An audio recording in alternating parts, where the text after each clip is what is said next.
start off by getting your expertise. Who wins Karmine Corp versus FPX? Karmine Corp. Okay. It's all blue. All right. It's okay. all blue.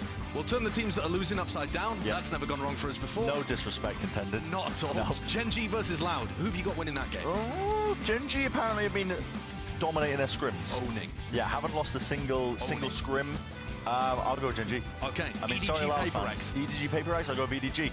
Okay. I think EDG have shown higher peaks, but listen, that's controversial. All right, and Sentinels against Heretics? Again, I mean, Heretics could win, but I think it's going to be Sen. Right, okay, so that sets us up for all of the teams on the left winning. Okay. So let's get them into...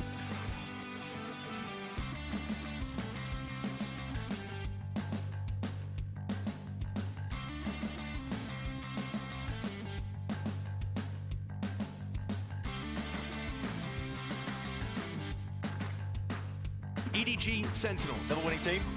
Okay, EDG playing against Gen.G. Okay. So that means And then Sentinels playing against Karmine Corp to open. Who wins? Sen Karmine Corp. Sen Karmine Corp, that's such a hard one. I mean, dream matchup for me as well. Pick. Sentinels. Sentinels win. Karmine Sure. Corp. Upside Sorry. down. Gen.G. EDG. Gen.G. Gen.G win. EDG. Upside down. The 0-1 teams. Get them. Get them. Whoa! Loud. Whoa! Paper Loud. X. Paper X? I picked up Heretics instead. Well, They yeah, go okay, there. that's fine. That's also fine. Paper X. Paper X. They go down.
loses Scream since they got to Madrid. Gambit was that team every single event. They couldn't perform in the international stage, but then it scrims, they were winning everything. And it's that formula, that hard work, that actually finding and studying the player, learning what is best for them and how you can get the best out of them, especially picking up so young, because it's so easy to, so difficult to unlearn things, that if you get these young guns that can shoot and are definitely willing to learn, you put Eng there, it's literally a win.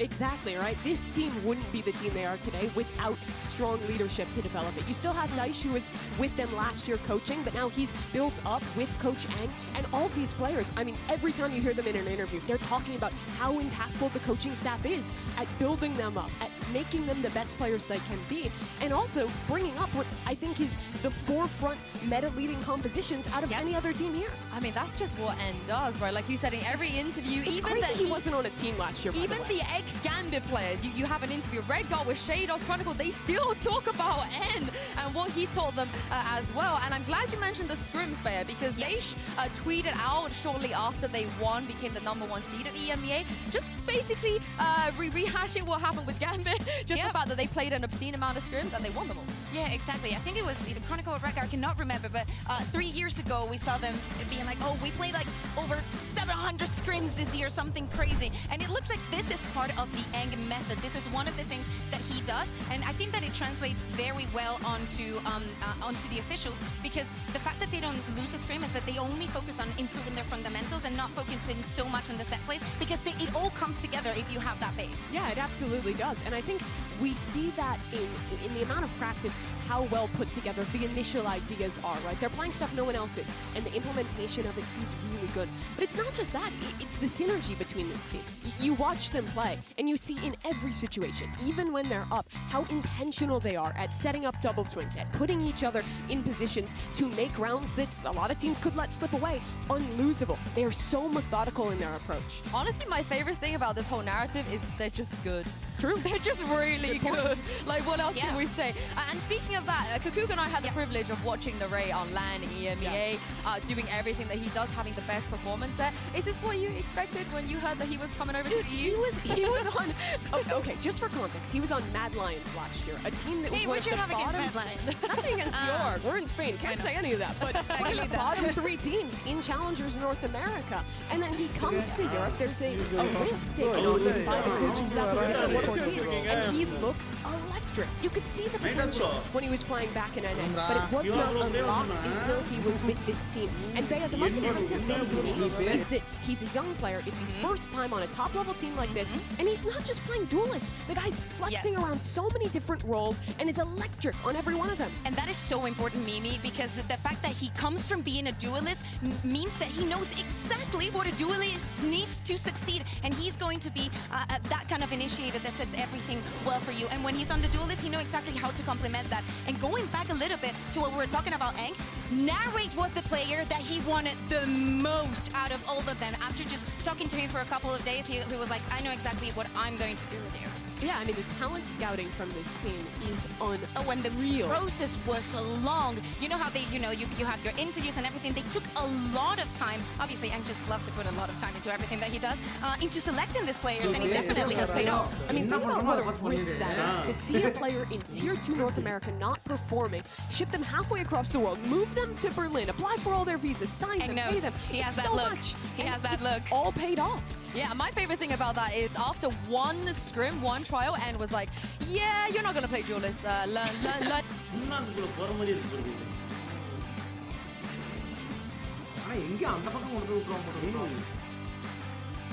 Into this Masters, take a look at this. Give everyone a reason to watch Madrid. Give them one reason as to why they should tune into your game. We're just gonna peek everything. Woo! Come on! We gotta give him a round of applause for that!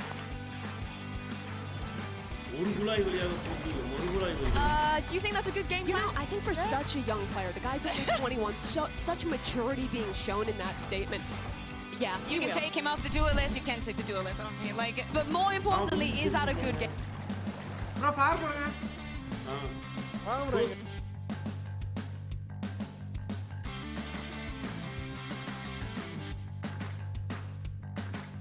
Game plan. Do you think that's gonna work here? I think you have to He's take full risks. of it.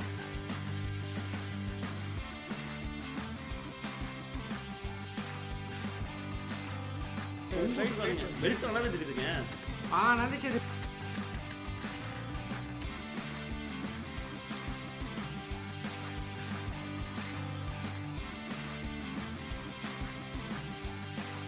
pickaxe நந்திஷ் உன்னோட லாட்ரு. He doesn't mean he's just going to do that. But I think that this team has also shown a willingness to enable their players. Top teams at this event, like Sentinels, being willing to sometimes break that and let their players just be strong. solo fight இந்த solo fight ஆமா இது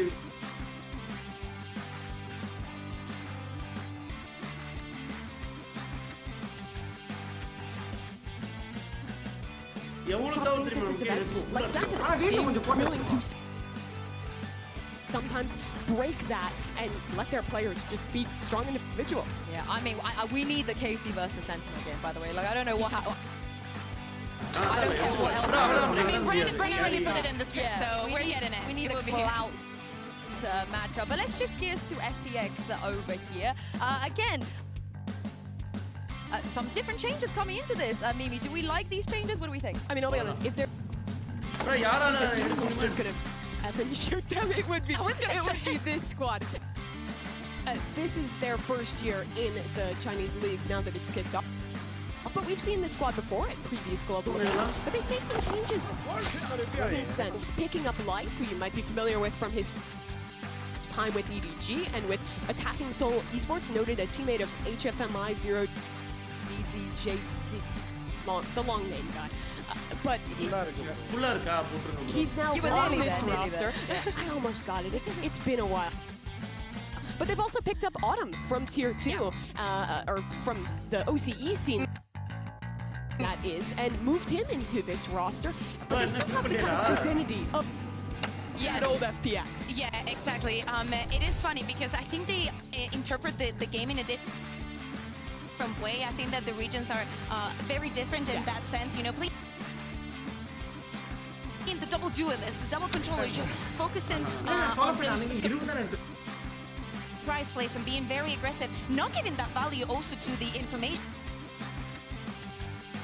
We don't see the Sova, we don't see the Sky, we don't see all of the things that we've seen in the past. They interpret the game in a different way, and that is what I'm very excited to see, because as you said, probably this is one of the teams that's going to pick them a lot. So if Narrates wants to go into those aim duels, he's going to get them day one. Yeah, and on their map, 4 out of 7 of the maps they play, they're playing double duelist comps.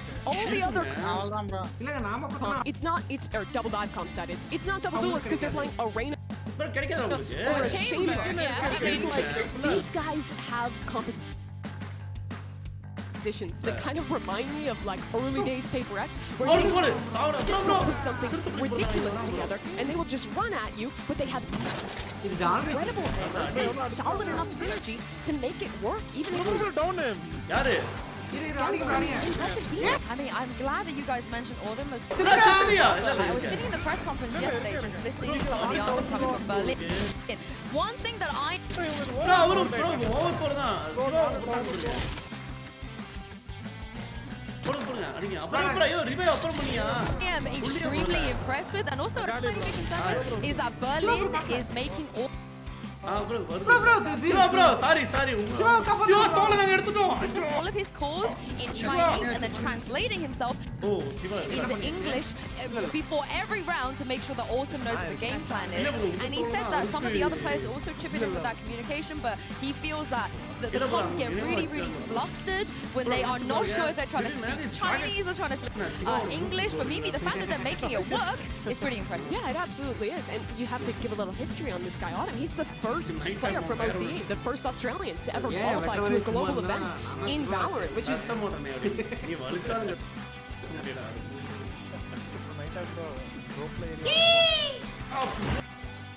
pretty cool to see that come through. But it is definitely a challenge, right? Moving up that language barrier for players who have only ever been speaking Chinese in comms, it's very different to have to make that change. I mean, everyone is adapting. And speaking of challenge, earlier I spoke with Autumn about the language barrier he's had to overcome and put him to the test. Take a look at this.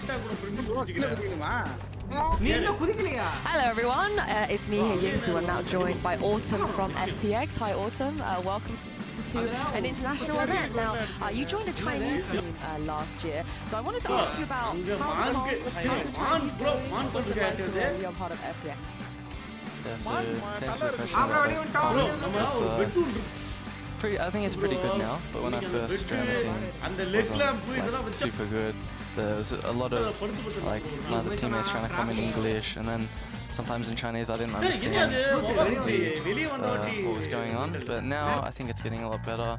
Just some rounds and clutches, it's not perfect yet, but I think it's getting there. Like the more we play it, the better it gets. I think within a few months, or like towards the end of this year, it will be like perfect.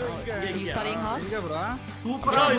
When I'm coming to the event and I'm playing, I'm not really getting any lessons in there. But before that, I had like 2 lessons a week. Oh, that's quite a few lessons a week. I'm going to put your knowledge to the test. I wanted to see how good your Chinese really is. I'm going to give you a few words. Some of these came from your teammate. Some of these came from the FPX fans. I'll start with what Live gave me. So I'm going to give you the word in Chinese. So you just have to tell me what you think it means. You ready? Okay. 小心屁股. Carefully. Yes. Carefully. Yeah, perfect. So that one came from Live. Now I got a couple of the ones from your fans. They wanted to test your Chinese as well. I'll start with an easy one. 秋天. Autumn, my name. Perfect. Hey, these lessons are great. Vincent.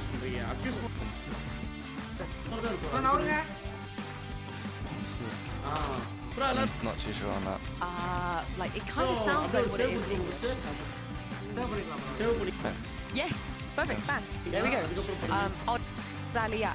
Australia. Is there anything that you don't actually know? I feel like I need to make these a little bit harder. 队友.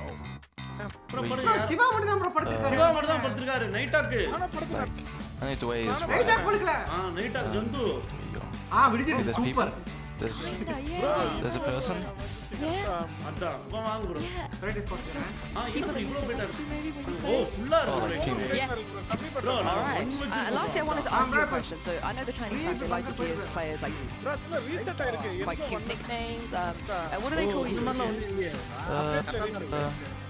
I think maybe Choutian or Ultraman. Like Yeah, Ultraman. Like Ultraman, but Ultraman. And yeah, maybe Choutian Ge. Like Ultraman. Oh, that's cute. And is there any Chinese words that you particularly like? Since playing with FPX?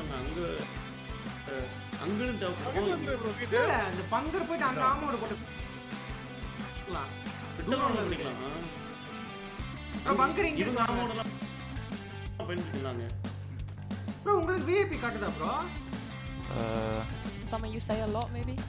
Piaoliang. Piaoliang. Yeah, when someone makes a great play, it's beautiful. Yeah, beautiful. Like pretty beautiful. Yeah. I like it. Hopefully we'll see a lot of Piaoliang plays from you. Yeah. Autumn, thank you for joining me. And best of luck with this one. Honestly, I know they're still trying to get their comms up to scratch, but his Chinese is really good. I was surprised. But also knowing that, you know, he's playing on the jet, he's playing on the most explosive duelist, and he needs the most important comm, you know? He needs to communicate when he's going to go in, or he needs to be reactive to that information. You know, he may say that he doesn't speak it, but I was very surprised with the level that he showed. The thing is, though, that it's very different sitting in an interview on a couch versus all these words being yelled constantly. It's definitely really hard not just to adjust to a new language, but to adjust to it in that environment of a live match. Yeah, I can't wait to see if they're going to be able to bring us something new as well when we get to see them on stage. But speaking of new things, Live, we've seen him on the international stick.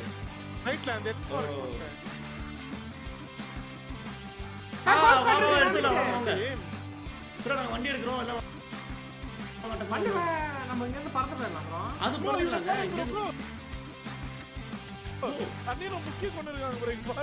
Kakuga, he is back, and what is he bringing to this? Bro, Yeah, exactly. After no bro, bro, துப்புறாம உன்ன மேல அது என்னது நான் பிலீவரா bro இவன் நம்ப மாட்டாங்கறனால bro நம்பாதவங்க குடுட்டாங்க. இங்க மொண்டு குடி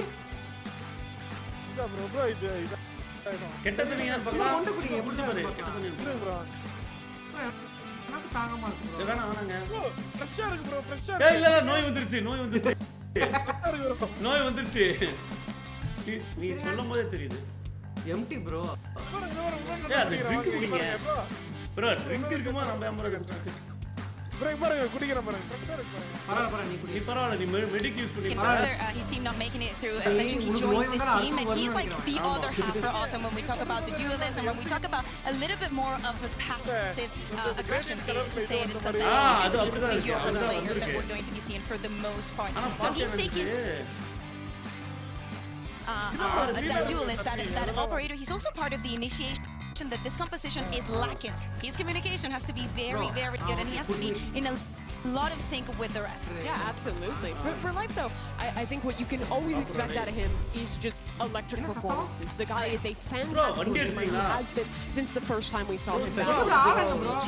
The thing is, with how this EDG team, or excuse me, this FPX team plays, they are very explosive. They're playing these double duelist comps. They take a lot of risks, and those risks rely on Autumn and Life being successful when they're going for these double entries. Because there's a lot of times where there's not the normal initiator utility, not the normal player there to trade. They have to be good for FPX to win. Yeah, and well, let's just talk about the Yoru. We mentioned it. Yes. We're gonna talk about it more. These teams. Yes, but what kind of Yoru do we get out of it? I think they're very different. For Common Core, they play it Yoru kind of like half KO, half a jet. Right? You're not seeing them very often go for like. இன்னொரு தடவை போமோ காமி பாரு ending okay நம்ம கூடவே அவன் ஓடி வருவான் பாரு அந்த இவன்லாம் டிம்மி ஆமா அதெல்லாம் முன்னாடி பண்ணாம இப்ப நிறைய மாத்திட்டாங்க bro அப்ப முடிச்சா கூட நல்லா இருக்கு Deep TPs into their opponent's spawn. Instead, they're setting up with Fade Yoru bro Flash. ஏன் bro லைட் இவ்ளோ அந்த லைட்ஸ் அப்டேட் பண்ணலங்க இங்க மட்டும் வெளிச்சம் கம்மியா இருக்கு ஃபுல் கரெக்ட்டா இருக்கு bro ஆனா இதெல்லாம் தேவை ஒருவேளை எங்களுக்கு லைட் எல்லாம் போட்டுக்கலாம் இன்னும் இருட்டா தெரியுது bro எங்களுக்கு ஒரு எக்ஸ்க்ளூசிவ் ஃபுட்டேஜ் கிடைச்சிருக்கு bro நாங்க ரோமிங் பண்றப்ப அது இருக்கு இன்னொரு இத பாத்தீங்களா Or double flash combos on the entry and then diving in with the raise. On the other hand, Bea, FPX's Yoru is teleport wherever you please. Go crazy. Battery தீர போதோ Go ridiculous. It's a lot more chaotic to say the least. That's the thing. How is that chaos going to affect KC way of playing? You know, like taking the duels and couples, being very methodical in how to approach the retakes, for example. I think that FPX is going to be on the surprising side, and I think that might be a big upset for them. Probably will have to, you know, பொம்மை இருக்கும் ஆட முடியலையே புரிய முடியல யாரே முக்குனது இப்ப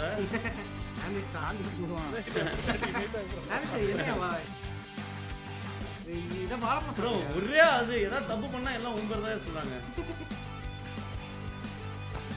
நன்றி கார்த்திக் நன்றி பாரஸ் 1 பாரஸ் 1 பாக்க ப்ரோ அந்த 1 லட்சம் சப்ஸ்கிரைபர் அது பாரஸ் 1 அப்ப எண்டிங் அந்த 99.700 சப்ஸ்கிரைபர் எண்டிங் அப்ப just being like, oh, what is going on? But if someone can study a Yoru, is definitely angry. Bro, Virginia Puffton, Nandis. I know that they know exactly what to expect. bro I am following Compared to their run in EMEA, where they're very prep heavy, they have a lot to kind of specifically counter strat teams and the curve on. They're great at that, given the coaching staff. bro save பண்ணிக்கோங்க நீங்க save பண்ணுங்க அவளே எங்க இருக்கான் தெரியல அவளே இருப்பா bro இங்க பாரு நாந்திஸ்கே This roster, I think today is going to be a lot more reliant on just the individual players being able to adapt to the server and not getting flustered by the craziness of FPX. That's the thing, they'll நீ வெடிச்சு சதற வச்சுக்கோ என் பெண் பொண்ணோட ரூம்ல drag teams down into the chaos. To EDG in the finals in China. Bro, அங்க பாரியா கை கால்ல கட்டி எவ்வளவு வெடிகுண்டு போட்டு இவனுங்க bro கை கால் தனியா இருக்கு bro ஆமா bro அந்த வெடி ஒன்னு வெடிக்காம வந்திருக்கு போல bro இதுவே ப்ரோ அந்த வெடி ஒன்னு வெடிக்காம இருந்துட்டு நானிஸ் அங்கேயே போயிருக்காரு. ஏன் அங்க போயிருக்க? கிரனேட் போ இல்லையா அதான் சொன்னாங்களே இப்ப. கிரனேட் யாரோ போட்டாங்க. ப்ரோ ப்ரோ அது ரைட் ஆக்கு என்னையா நைட் ஆக்கு கம்முறியா சைக்கோ போட்டது. ப்ரோ எனக்கு ப்ரோ பாரு என் கையில வெடியே இப்பதான் கையில நாங்க எடுத்து பார்க்கறோம். ப்ரோ வாங்க. Comfortable with it. They will go with the fast rotations, with the fast decisions every single time. So that is the kind of thing that can get into your head and definitely get in the way of your plan. So let's see if Casey is ready. Yeah, remember KC, still Did all these not- players really No. young. Most of their Yeah, first they're year not. playing on the tier 1 level on a big stage like this in front of a crowd. FPX is a squad that applies a lot of pressure. Bro, Chronicle இது have a இங்கடா lot of this game, but I still think it'll be a test of இன்னொரு வச்சிருக்கான் bro இங்க பாருங்க bro இது வழியா போனா தங்க நகரம் தங்க நகரம். தங்கம் நம்மள குணப்படுத்தும் தங்கம் குணப்படுத்துமா ஆமா ப்ரோ.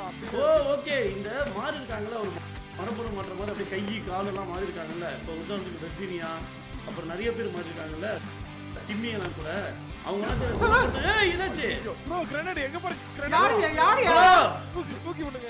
யார் தூக்கி போட்டா? ப்ரோ சிவா ப்ரோ பின்னாடி. இல்ல இல்ல நாகேஷ் போட்டு பவுன்ஸ் மண்ட காச்சிட்டோம் ப்ரோ வேஸ்ட் அது.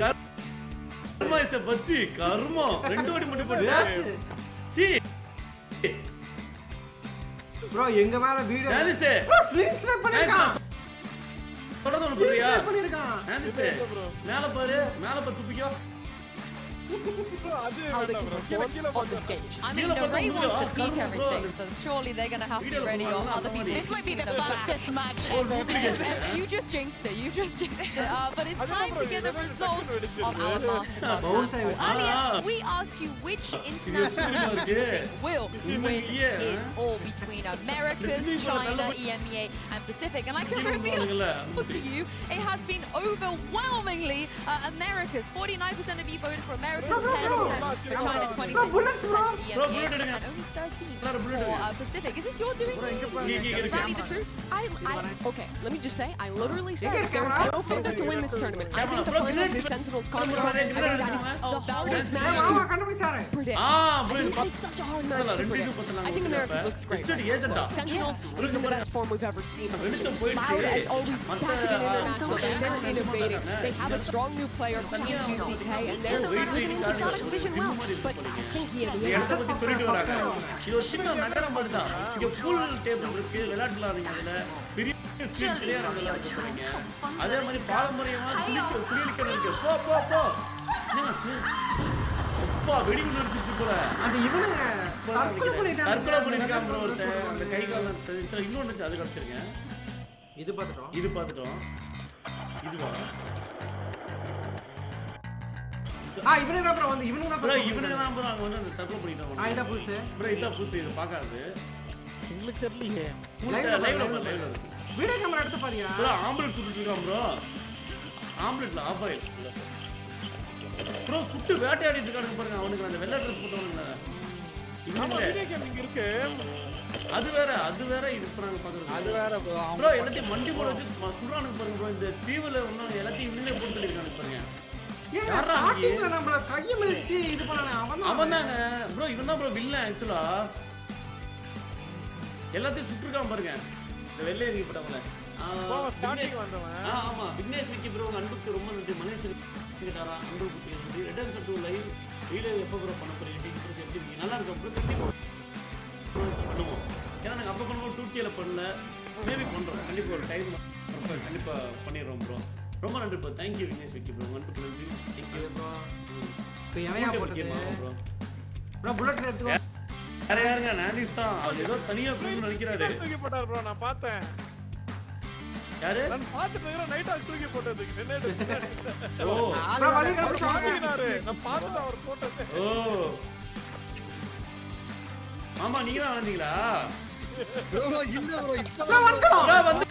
ப்ரோ வந்து ப்ரோ இது என்ன தெரியுமா இங்க பாருங்களேன் இப்ப நம்ம சும்மா போய் இங்க கைய வைக்கிறோம் இதுதான் ஒரு பரவாயில்ல நான் தான் தேர்ந்தெடுக்கப்பட்டவன் அப்படின்னு சொல்லி கைய வைக்கிறோம் ஒண்ணு நொட்டாதீங்க ப்ரோ அப்படிங்குது இல்ல ஏதோ ஒரு மிஸ் ஆகுது நான் வைக்கணும்.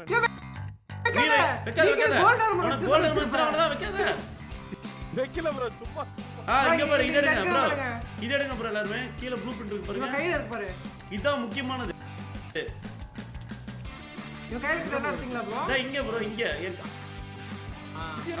ப்ரோ இது இது இல்ல ப்ரோ, இது அந்த ஏன்ஷியன் ப்ரோ ஆர்மர் இதான் மாத்தணும். ஏன் நம்ம இப்ப போட்டுருக்கோம் ஆர்மர் அதை தான் நம்ம மாத்தினாதான் இந்த கதவை திறக்க முடியும் ஓகே வாங்க வீட்டுக்கு அதுதான் போலாம். வெளிய வீட்டுக்கு போயிட்டு போன ப்ரோ இது பண்ணும்போது நிறைய ஆபத்து நம்ம நோக்கி வருவானுங்க ப்ரோ காட்டுல இருந்து அப்ப என்ன பண்ணுவோம் நம்ம ட்ராப்ஸ் எல்லாம் செட் பண்ணி வச்சு தான் நம்ம அடிக்கணும் ப்ரோ நான் வீட்டுக்கு போறேன்.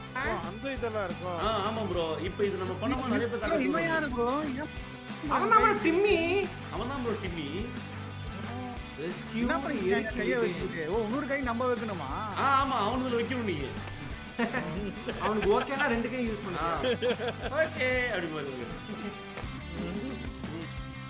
ப்ரோ ஆனா டிம்மிய வந்து பாத்து யார் நீ கேக்குற பத்தியா நீ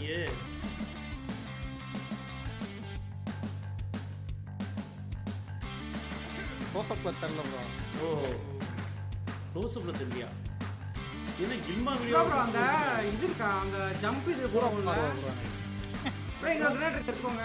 ப்ரோ இந்த அது கிரேட்ஸ் நான் எல்லாம் ப்ரோ ப்ரோ ஃபில் ஆகுதுனா ஏன்னா பாஸ்பேட் வரும்போது கிரேட்ஸ் நிறைய யூஸ் பண்ணுவோம் ப்ரோ அதே மாதிரி வெப்பனும் நம்ம அப்கிரேட் பண்ண போறோம் ப்ரோ ப்ரோ சேவ் பண்ணிக்கோ. நான் சேவ் பண்ணிக்கேன். வா இங்க வாங்க சேவ் பண்ணுங்க எல்லாரும் okay Looks great. I was bro so ஆளு impressed கூட with வாங்க both bro That's why you were Bro, we have a lot of experience. கரெக்டா என்ன பண்றோம் நீங்க என்ன பண்றீங்க வெப்பன் எப்படி ப்ரோ அப்கிரேட் அதான் இப்ப நம்ம ஒரு இது எடுத்தோமே It is blue. நான் It is இல்ல, blue. நான் It is blue. And it might come. சரி அது பண்ணும்போது பாத்துக்காது ப்ரோ நீ என்ன தெரியுமா நினைச்சு பண்ற நீ மால்டோ அப்கிரேட் பண்ற இல்ல இல்ல அந்த மாட்ட It வரல. might Look at come it. down to some Look at mind it. games today as well. Coach N and Coach Perfect எடுக்கறாங்க. Nate Pickaxe are Pickaxe. standing by for map சரி, selection. So start let's send பண்ணிக்க. it down and see where we're headed. ஓகேவா Siva bro நீங்க வேற ஏதாவது துப்பைகள் பிடிக்கிறீங்களா நான் பிக்கெக்ஸ் பண்ணிக்கிறேன் picture bro, bro yes, சும்மா bro. சொன்னேன் bro Welcome to map select. இவனை கோல்டன் ஹேட்செட் பண்ணிக்கோங்க. First அது match வேஸ்ட் தான் ப்ரோ event. நீங்க Congratulations. பண்ணிக்கிறீங்களா Let's go ahead and get started. Bro, pistol, pistol பண்ணிக்கோங்க சிவா பிஸ்டல் சரிங்க bro Team B. Night Hawk one For time. FPX, you will be ஓகேவா Team A லைட்டா and நீ you'll என்ன start பண்றது north தெரியுமா நீயும் வந்து கரெக்டா பிடிக்கும் first one ஸ்பெட் split. Chains golden chains கரெக்டான Or band கரெக்டான facing? பண்ணு One breeze. ஓகே ஏன்னா And breeze. So map number ரெண்டு 1, பேர் கரெக்டான பிடிக்கலாம் ப்ரோ வாங்க ஹைட் அண்ட் ப்ரோ வாங்க ஜம்பா because box Icebox. Jump up Side and on அந்த டாப் இது ஏய் நீங்க அதை வைக்காதீங்க Defense.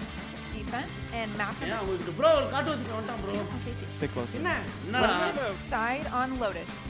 4-5 பேர் ஏய், கையில வளரி வச்சிருக்கான் bro Attack. And then we will go into the next set of bands, starting with FPX. You have Ascent, Bind, and Sunset. Bro எடுத்து வந்தானே இதெல்லாம் பேன் பேன் ப்ரோ அங்க ஒருத்தங்க ப்ரோ அவன இந்த And பால் then for கட்ல a band, you போயிடலாம் have Ascent and Sunset. வேணாம். ஆமா ப்ரோ ஏறுங்க அவன And அடிக்காதீங்க Ascent, இடிச்சு map number எடுத்துடலாம் 3 வாங்க by வாங்க default is going to be Sunset. Hitting bro, FPX, ஓட்டனா side on போட்டுட்டீங்க bro. Sunset. உட்காருங்க இன்னும் ரெண்டு பேரும் Attack. உட்காரணும். All right. Hey guys, good luck to you both. இடிக்க வர சொல்றேன் அப்படி ரையாம கூட்டலாம் என்ன ப்ரோ ஒரே மாட்டேங்குது Casey, they won't get the split, but they will சும்மா லைட்டா get that Lotus. And this is where Bro, in the after final we இது saw them பண்ணிட்டான் போல. absolutely dismantle. Yeah, Fernanda, they look so good. Yeah, exactly. And I think that they have a very good read on the map, but I'm more surprised at the read that I'm bro seeing bro from FPX. வா நைட்டா வாயா ஏறியா Like, to have that flexibility and that understanding that ஏறியா சிவா maybe that head-to-head could go in the favor of Casey. ஏறு rifle பண்ணிக்கோ நீங்க எல்லாம் ஏறுங்க ஆ, ப்ரோ rifle பண்ணுங்க. இன்னும் ரெண்டு பேர் ஏறு இல்ல இருங்க ஏற ஏறலைங்க அது காமிக்க பாருங்க ஏற நாலு பேர் முடியல bro. பிடிக்கும். ரெடியா இல்ல ஏறல இன்னும் ஏற முடியல இல்ல ப்ரோ இன்னொருத்தர் ஏறணும் நம்ம முன்னாடி காட்டும் இன்னும் ஒருத்தர் Okay, so let's just forget about it and just go somewhere bro அந்த completely சென்டர் different. வாமா I இது think that பாருங்க ப்ரோ மேப் டேஷ்போர்ட் is காட்டும் going பாரு அந்த to இதுல be crazy because for the Bro, sake ஒருத்தர் of ஏறணும். Casey, and with the one Bro, team that ஏறலையே. decided to keep that Sage in the அது competition bro. out of all of EMEA and keep it a little bit more bro. traditional when we're talking about probably two of the வந்திருக்காரு bro most untraditional teams that we have here. Bro அதான் சொன்ன ஏறலையா அவரு Still moved Yeah, away from true. the stage chunk, but I actually still think it's மாறிட்டீங்க they're playing on தோல்வி an old last year default comp, just subbing out that soap for the Gecko. Reason for that change, drone nerf map changes makes it a lot harder. your teammate. Gecko, there's so many positions on attack. You can refresh that Dizzy. You can re-clear in the mid-round. Powerful and very farmable on Ice Blast. I think that's sick. You can also combine the wall with the wingman to plant really good ideas. Bro, On the other hand, FPX. Gecko and double control it without a sentinel. We can expect, for example, a mid. Someone is going to have to completely, literally, you have to put a man there to control the space. Probably is going to be the Geckos just to but it definitely makes things complicated to dwell around the map. Now in the attack, just try break the Dizzy and the Leer at the same time. Just try. Then a paranoia will I can't wait. I feel like I set it up as games were well, this is the wait is over. Our teams are ready, and it's time to kick off the first global VCT event of the year. It's Carmichael versus FPX. Genji versus Loud. Day 1 on Masters Madrid starts right now. Yo, Yenny! நீயே போட்ட psycho அப்படியே அவ்வளவுதான் bro ஆமா bro ஏய் இருக்கு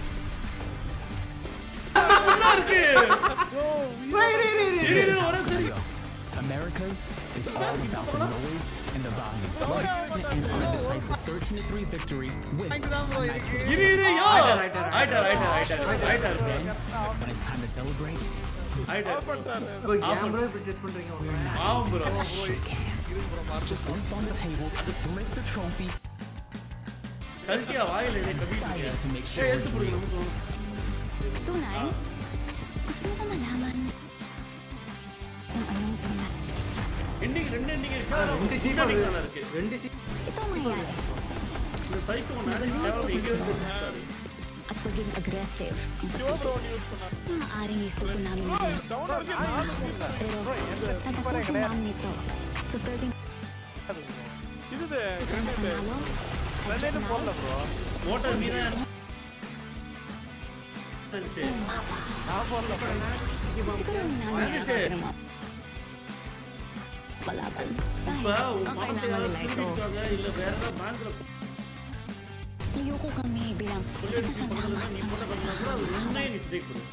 Inaangat namin ang trophy. Maganda? நீயே போட்டு வேற யாரும் ஆட்ட போடுற ஐடியா வச்சிருக்க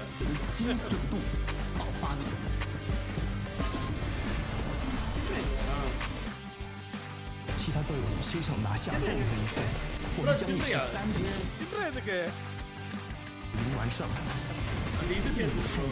团灭掉对手。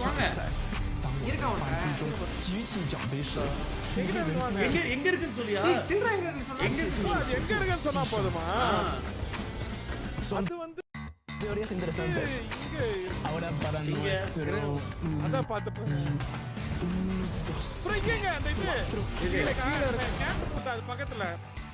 Sexto trofeo. இல்ல எங்கிட்ட இல்ல அது மேல லெஃப்ட் சைடுல அந்த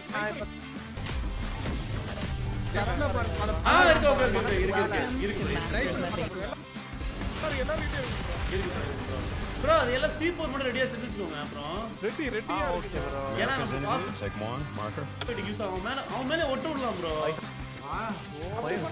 thank you I'm pretty hot right now இப்போ நான் ரைட் ஹேண்ட் மேல ப்ரோ ரைட் ஹேண்ட் மேல விட்டுட்டோம் என்ன without no first and like yeah exactly bro ஒரு ஹாக்கில வெச்சுக்கோங்க ஆமா bro yeah I think that's better அவன் மேல அப்படியே ஒட்டுட்டோம் செமையா இருக்கும் ஆனா வெடிக்க வச்சிராதீங்க டக்குனு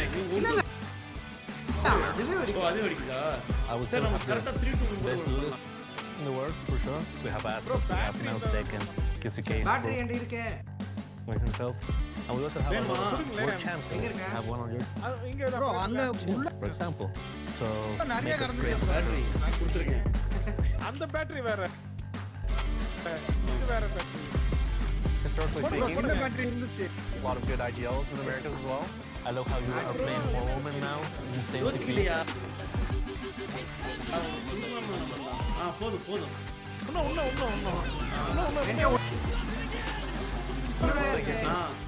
bro இப்படிதான் நீங்க bro because you have like world caliber players, world caliber strats.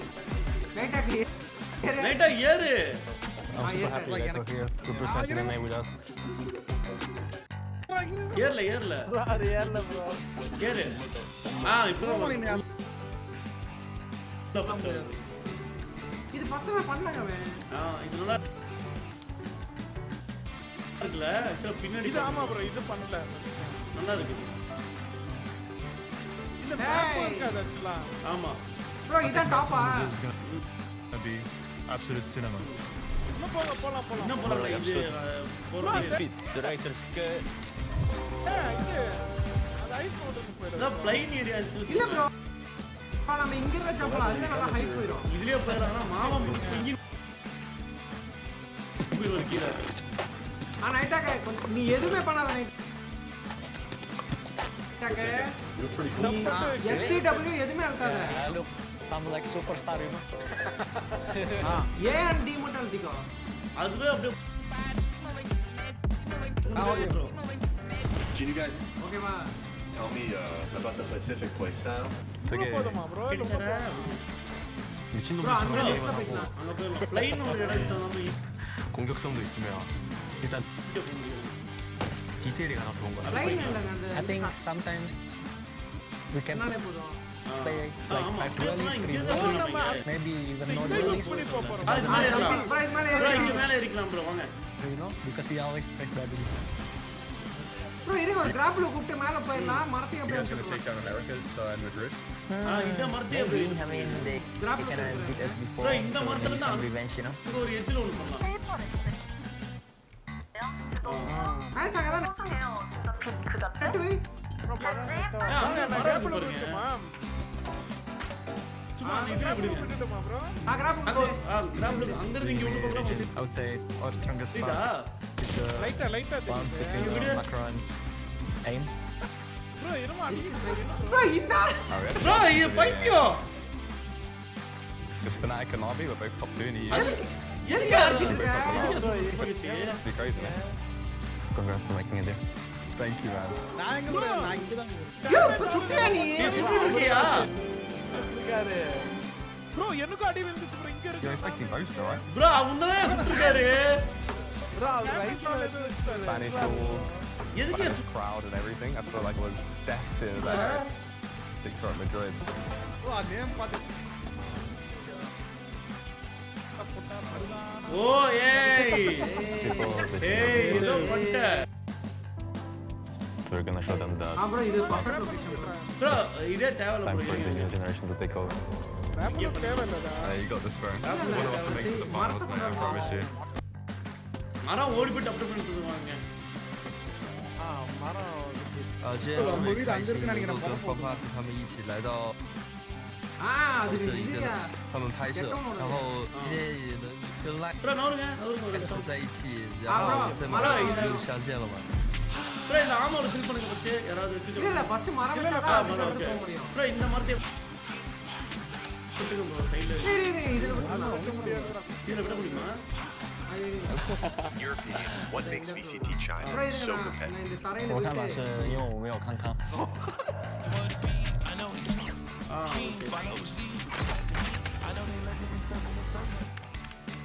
bro இருங்க வரல bro வரல வருது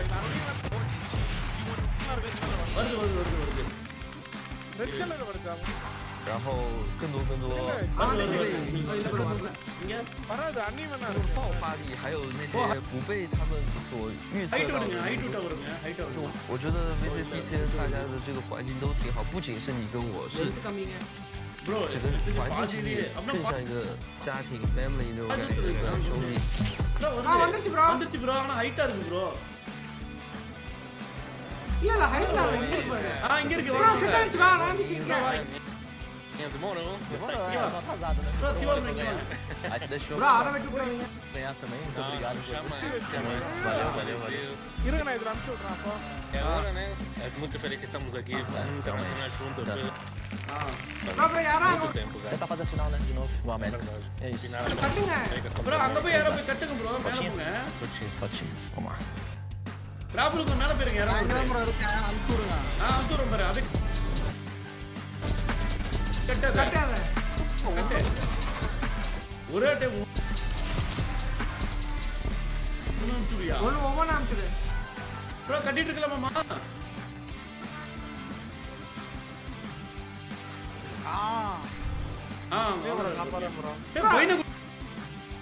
பைனாகுலர் பார்க்கலாம் அப்படியே. பைனாகுலர் எடுங்க. ப்ரோ இருங்க நான் பைனாகுலர்ல பார்க்குறேன். ஒழுங்கா வேலை பண்ணுங்க. இங்கே ஜூம் பண்ணுங்க. அவ்வளோதான் ப்ரோ வாங்கி கட்டுறாரு ப்ரோ. மாமா திரும்ப இருக்கணும்னு பார்க்குறியா?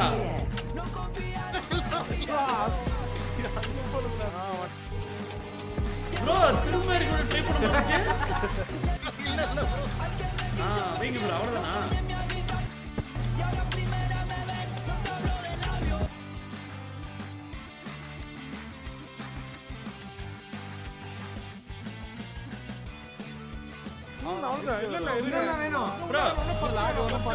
அதுக்குள்ள எல்லாருமே வந்தீங்க அப்புறம் நான் வெட்டி அடிச்சு விடுறேன் ப்ரோ ப்ரோ இங்க பாருங்க என்ன ஸ்பீடா வந்து ப்ரோ அதுக்குள்ள ஆமா ஒரு ரெடியா அந்த மேல வச்சிருங்க. மரம் வச்சதுக்கு அப்புறம் தான் அதான் அமுச்சுடுங்க சும்மா.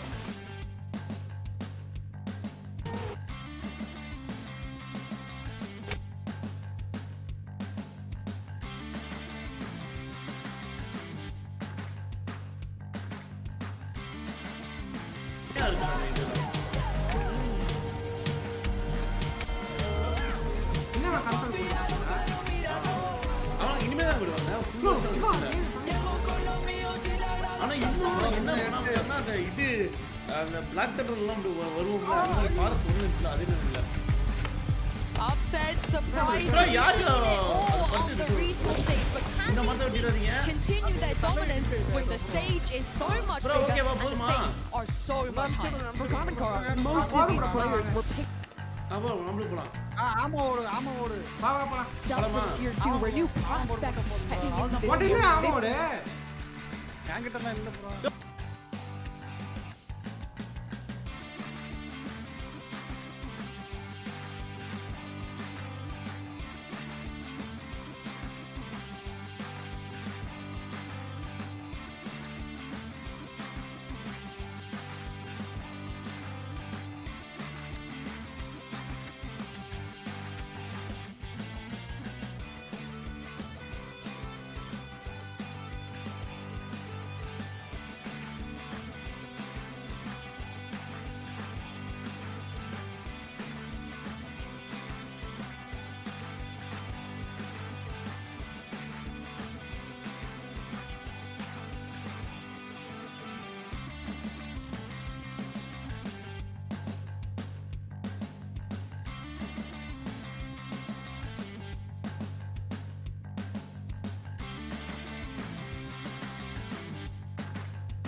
done something incredible by beating the best in EMEA, coming out as champions from that region. But now it's a new pressure, it's new opponents, it's new styles on a big stage, and FPX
And there it is, sets up Autumn for an easy one.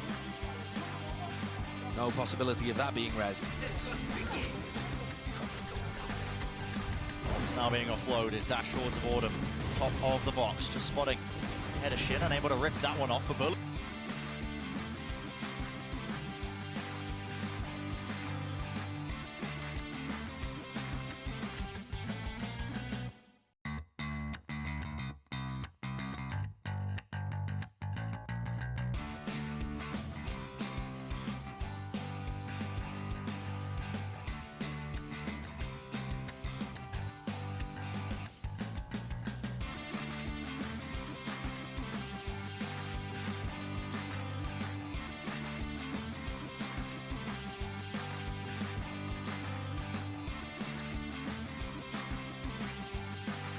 இருக்குல்ல அது வைங்க ஹெலிகாப்டர்ல போய் antenna drop பண்ணி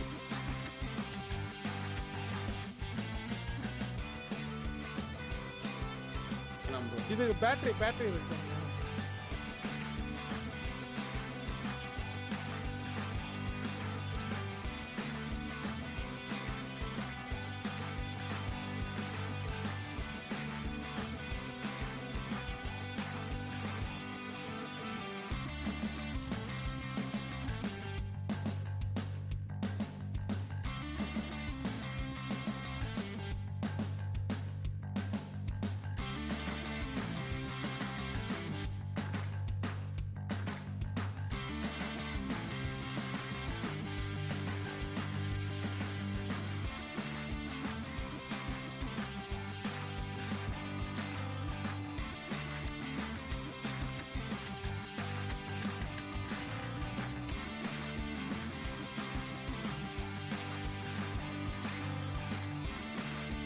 the other players to be in. The follow-up from each of the players, it's clean. But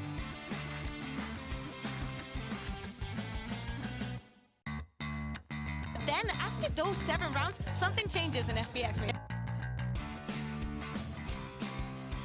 And for FPX, I think the adaptation was really good. In these post plants,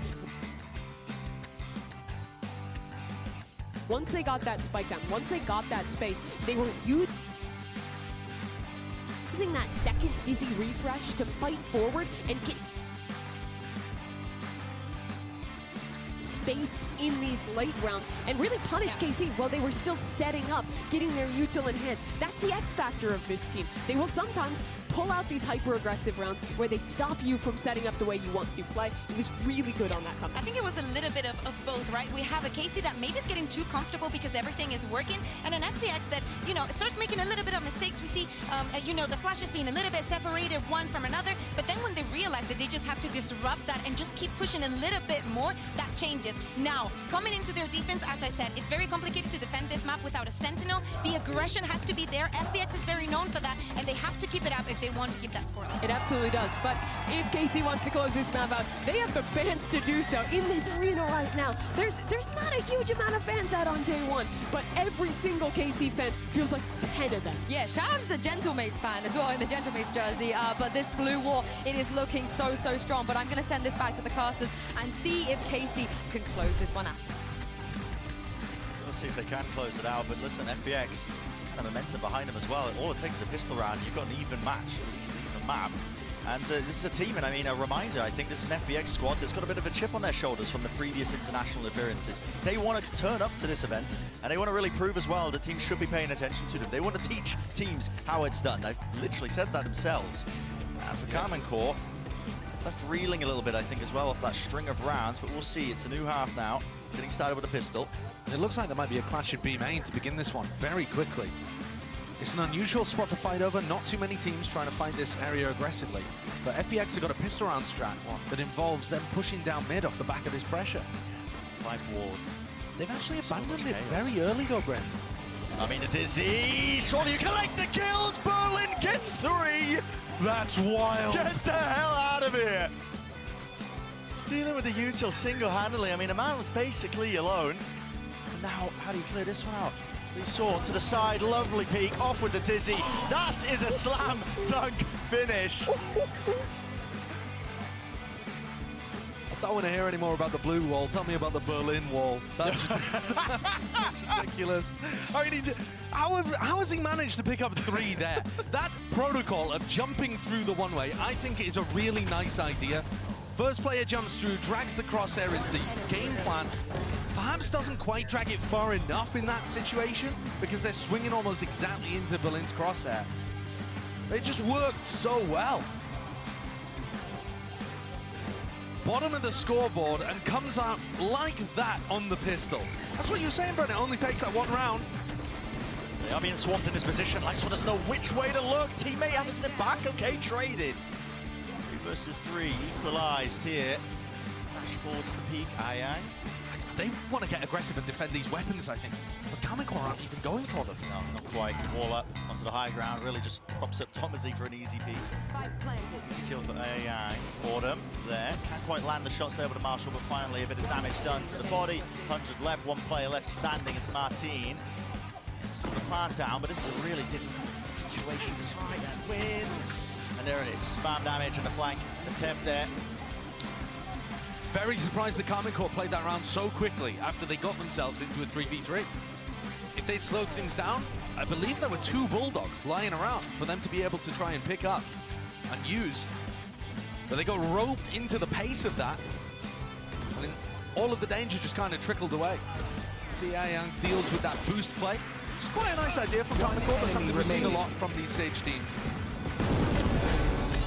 And you wouldn't have believed it if you only watched the first 7 rounds. But 7 in a row, straight back for FPX, means the game is tied here on Icebox.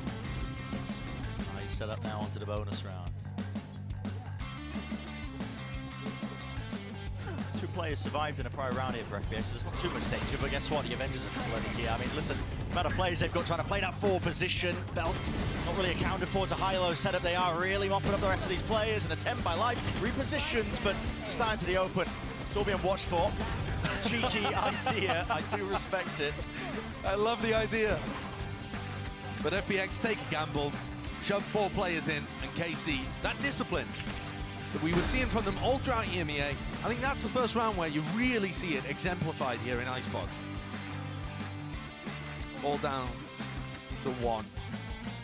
Looks almost impossible. So it's just going to be looking to do that. Surely, damage. Surely here the streaks are broken. We don't see another 7 in a row for KC, right? It's not even possible. It's really not. I mean, at that point. We're on the map 14-7. Yeah, dusted. We would get to the skirt the rules. We'll do first to 16.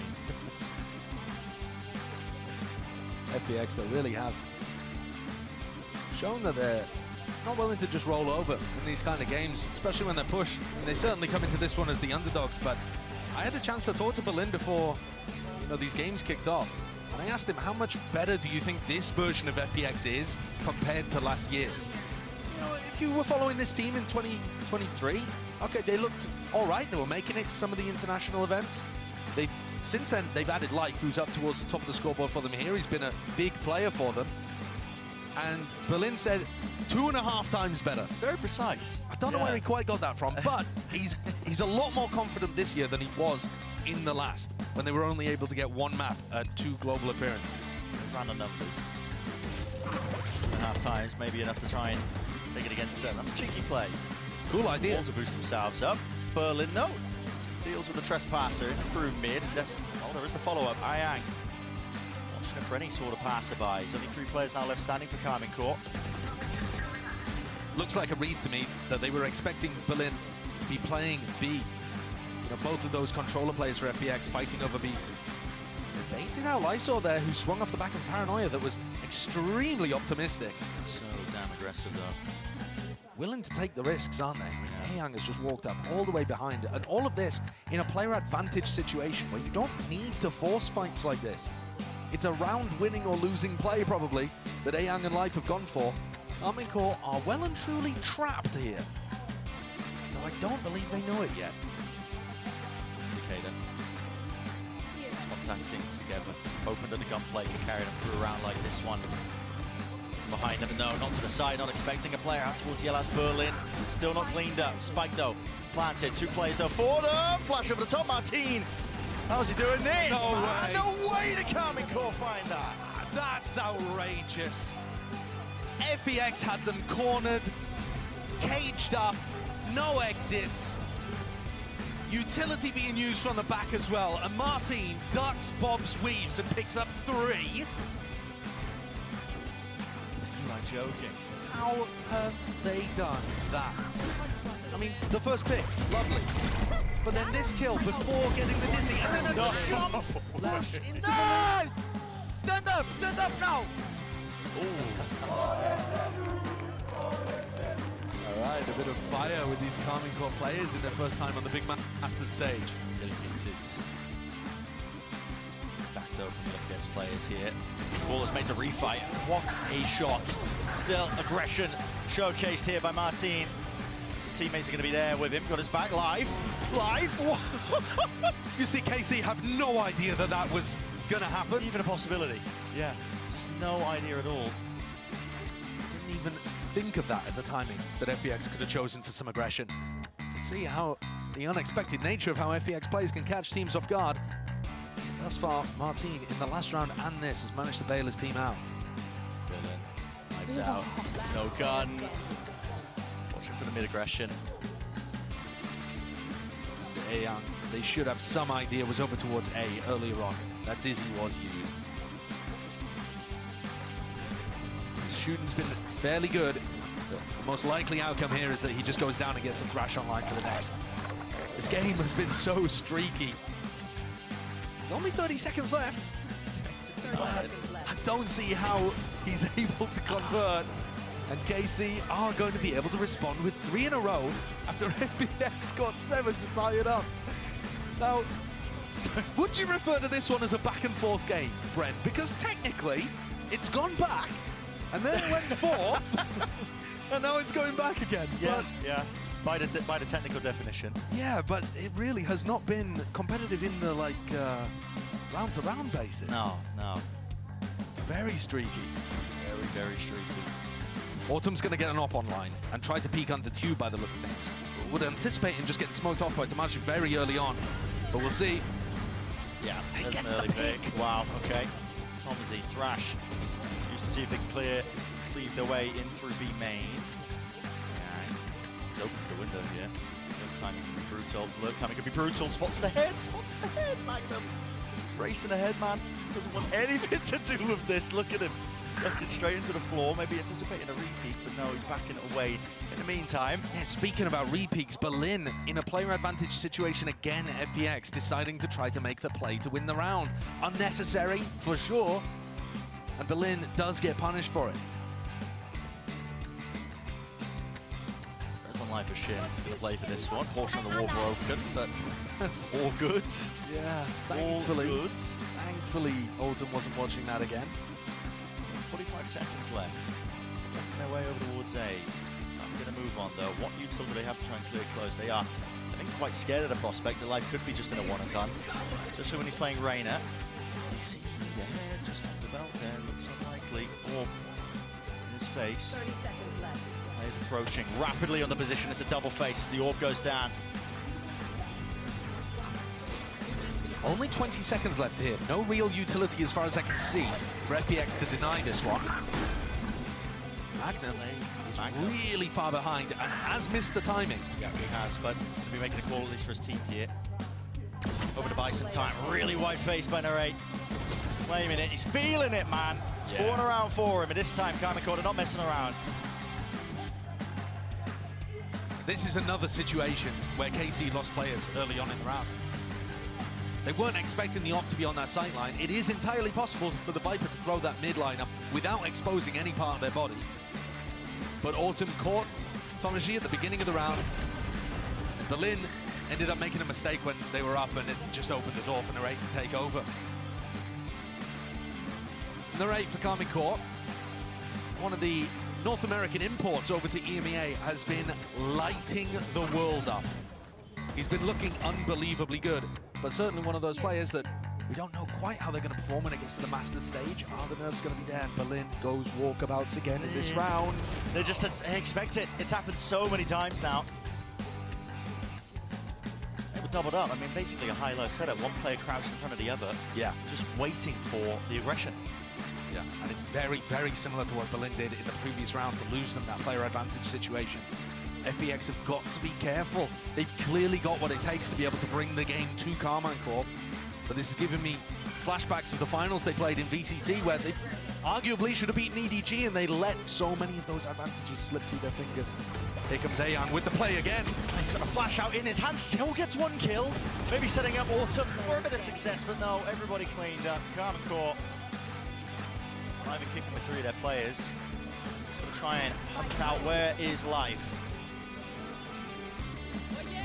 Yields up now, not letting anything slip. Thrash there, connects, detained. Humiliation time on the grand stage as Karman Corp up to 12. For our first knife kill of Masters Madrid. Do they really count when you've got the Thrash Detain on them? I think it is the disrespect. Yeah, I think they should personally. Don't think we should be recording those in the stats. Yeah, this is very well dealt with by KC.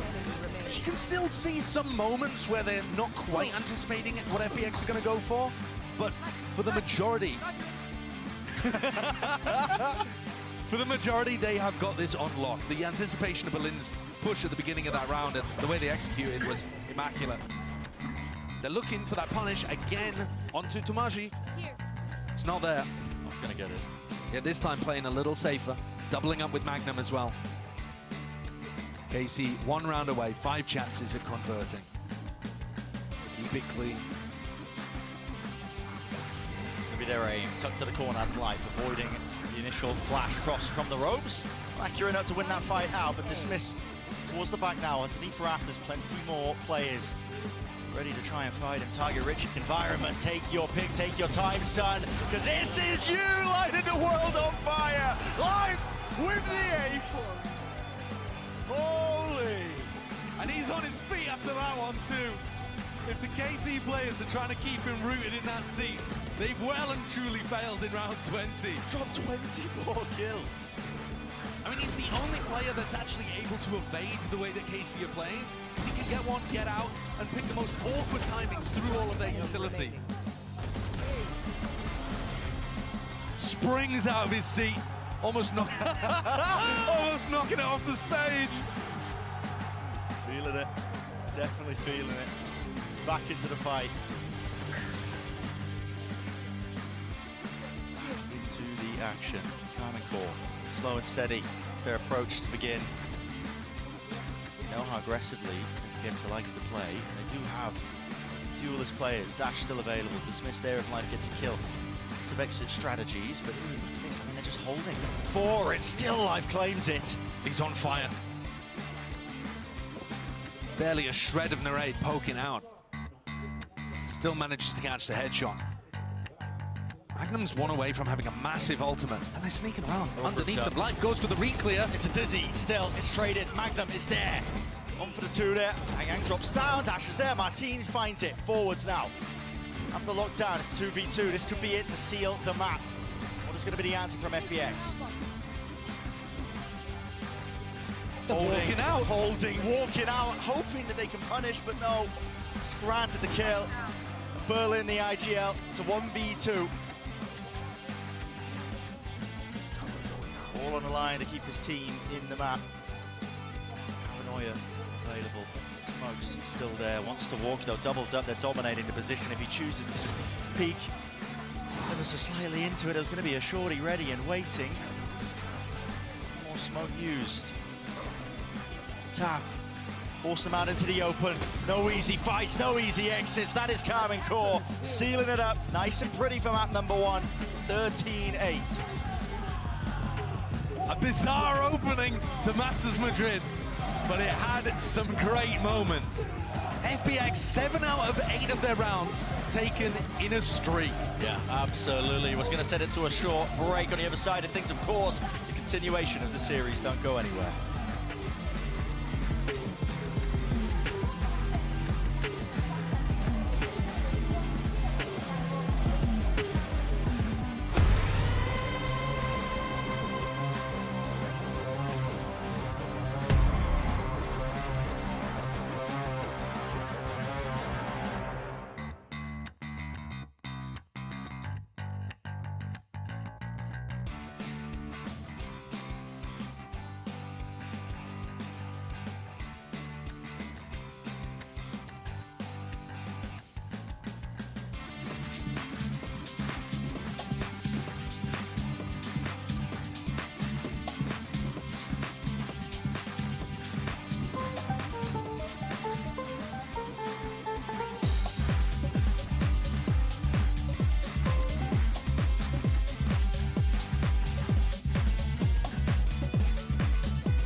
Hey guys, it's Jimmy Lin. In this series, I'm going to walk you through attack on Pearl. Watch out for the stairs, clear this angle. You're going to be able to fight this.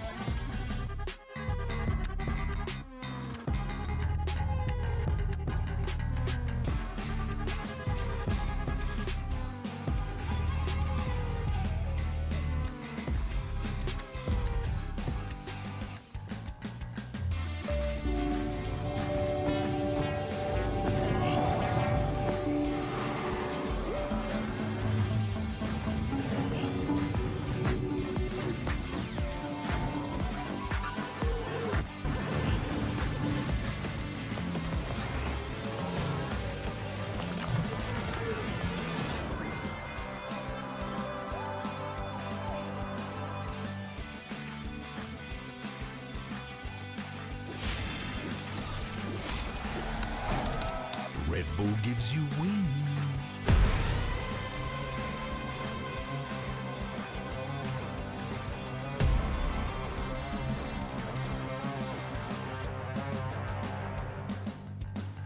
Hey guys, Mika Fabs here, and I'm standing right now with Coach Eng of Karmine Corp. Congratulations on that first map, the first map win of Valorant Masters Madrid. Now, of course, we saw FPX had that near comeback. So how did the boys keep their calm and how were they able to close it out? Let us know what's going on behind the scenes.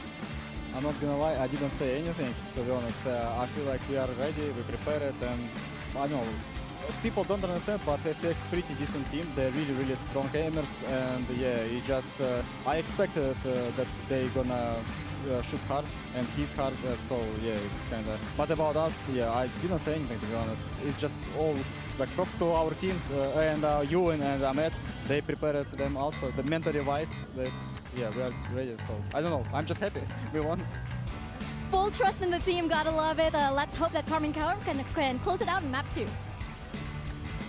Oh, if N is happy, I am happy. What a start it is for KC here at Masters Madrid. I'm your host, Yingsu, and I'm back here with Mimi and Kakuka. It was a great start, and Kakuka, and also a very convincing way for KC to close it out. Yeah, exactly. It's also not the fact only that they managed to get that first win here at Masters, it's the fact that they managed to mentally reset for what was happening on the server. I think that Eng was very right. FPX can shoot very hard. Like the rounds that Live was having, how they were just pushing onto them and doing this kind of things we were talking about before, how they thrive in the chaos. It is something that KC had to overcome and did.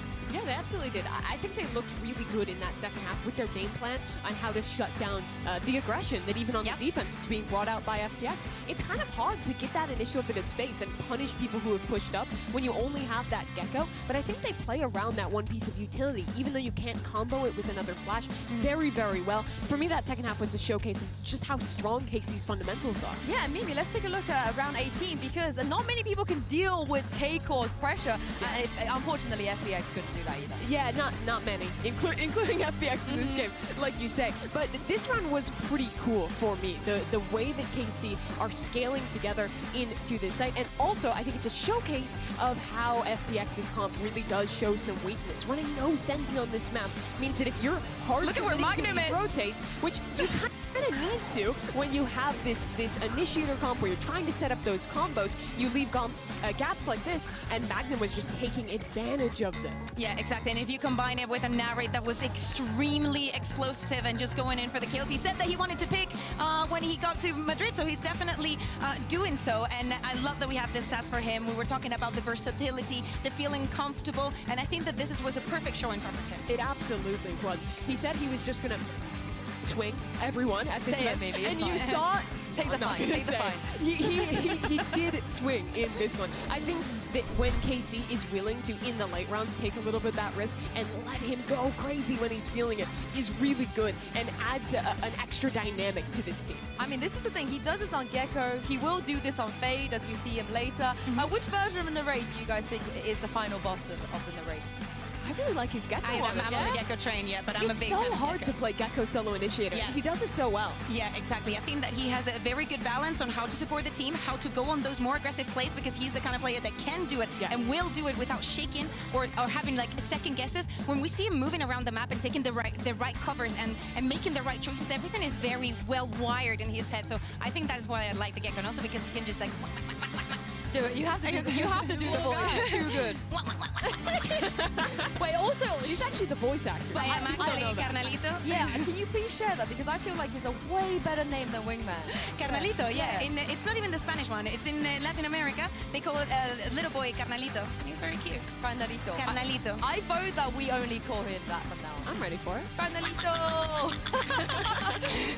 But we do have Narrate here, can you believe it, warming up in the Aim Lab shoot-around. I need his sense, I need his game sense, everything, you know the meme, how it goes, because he's able to perform EMEA on LAN, and it's great to see that Mimi, he's also able to perform on a global stage already as well. He just had to get out of an aim. Oh! He was good. He was getting held back. He was getting held back. He was actually... He is what your ranked teammates want to be, in that he needed the right team, right? Yeah. He can probably. Honestly, he needed Eng. I think that there is a lot of similarities between the case of Narrate and some other players in KC. For example, Alpha Year. People might not remember, but there was this moment where Alpha Year was just 16, just picked up by Fnatic and just performing the way that he was because of the coach that he had. And probably in another environment, Alpha would not be where he is today. But going back to Narrate, love the fact that he's feeling this comfortable, that he has this sassy personality outside and inside the game, and he can bring it to the international stage. He absolutely can. And we've talked a lot about the coaches today, but I think you have to credit the IGLing of this team as well. Magnum played with Fnatic right at the very beginning, famous for the ill-fated Sky Flash at the end of Reykjavik. But since then, he's been grinding down in Tier 2. He's a name that I think a lot of people have forgotten.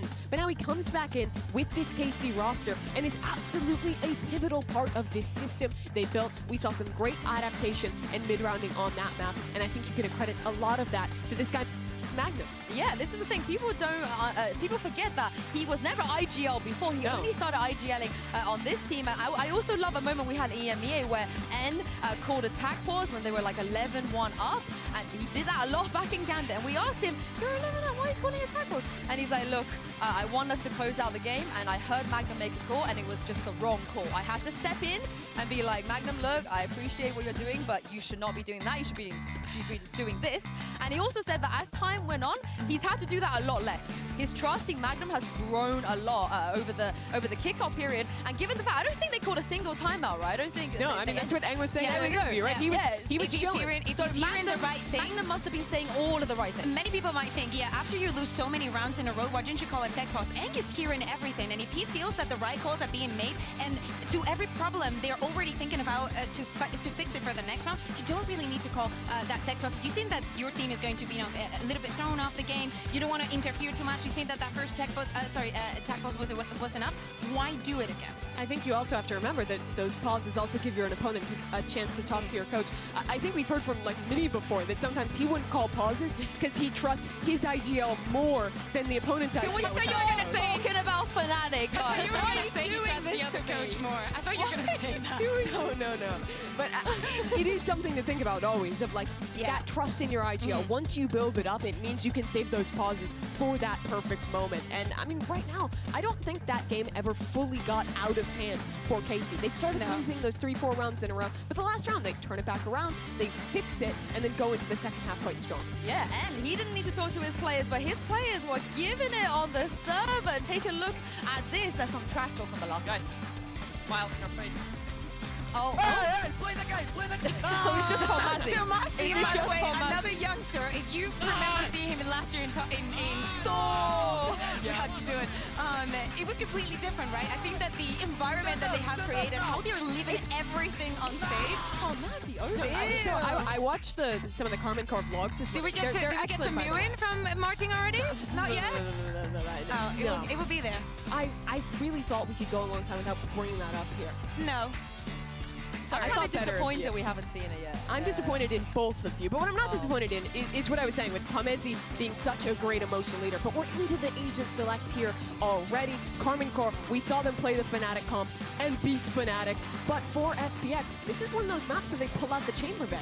Yeah, exactly. Funny enough, even though KC has a very good record on this map, this has never been their choice. This is the first time that they actively choose this as their battleground. It was always like either the third map or something that other teams picked up for them in EMEA. Even with that, I think this is the map that shows perfectly and more exactly how good they are on the retakes and how the protocols are perfectly shot, because of course with 3 sides things change, and they also change when you have a chamber on the other side. Not very popular in EMEA. Absolutely. This comp, beyond just the chamber, has a solo Gecko initiator, which I think is a lot harder to make work on this map. If you go for hard execs, that Dizzy gets broken, which honestly, map 1 KC was doing a great job at. If they can continue to do that, I think they can really punish this dive player. This is an opportunity for KC to close in too. Yeah, well, things are going to get a little bit harder for FPX here. It will be KC's map choice, and it's time to send it back to your casters. Here's Bren and Sideshow.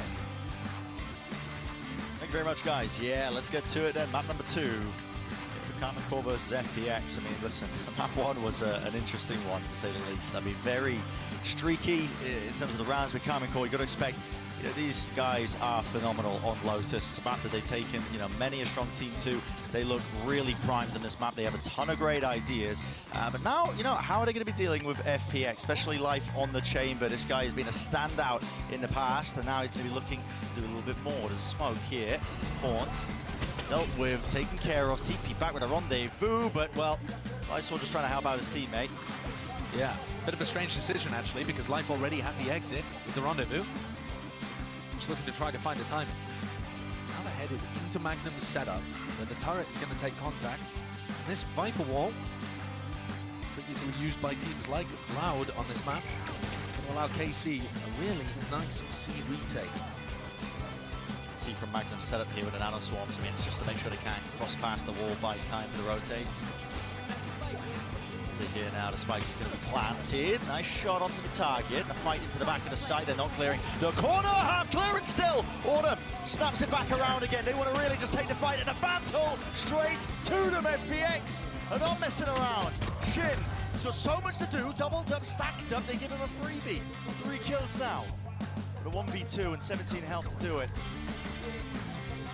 Almost impossible. He doesn't have very much information about where the others are positioned.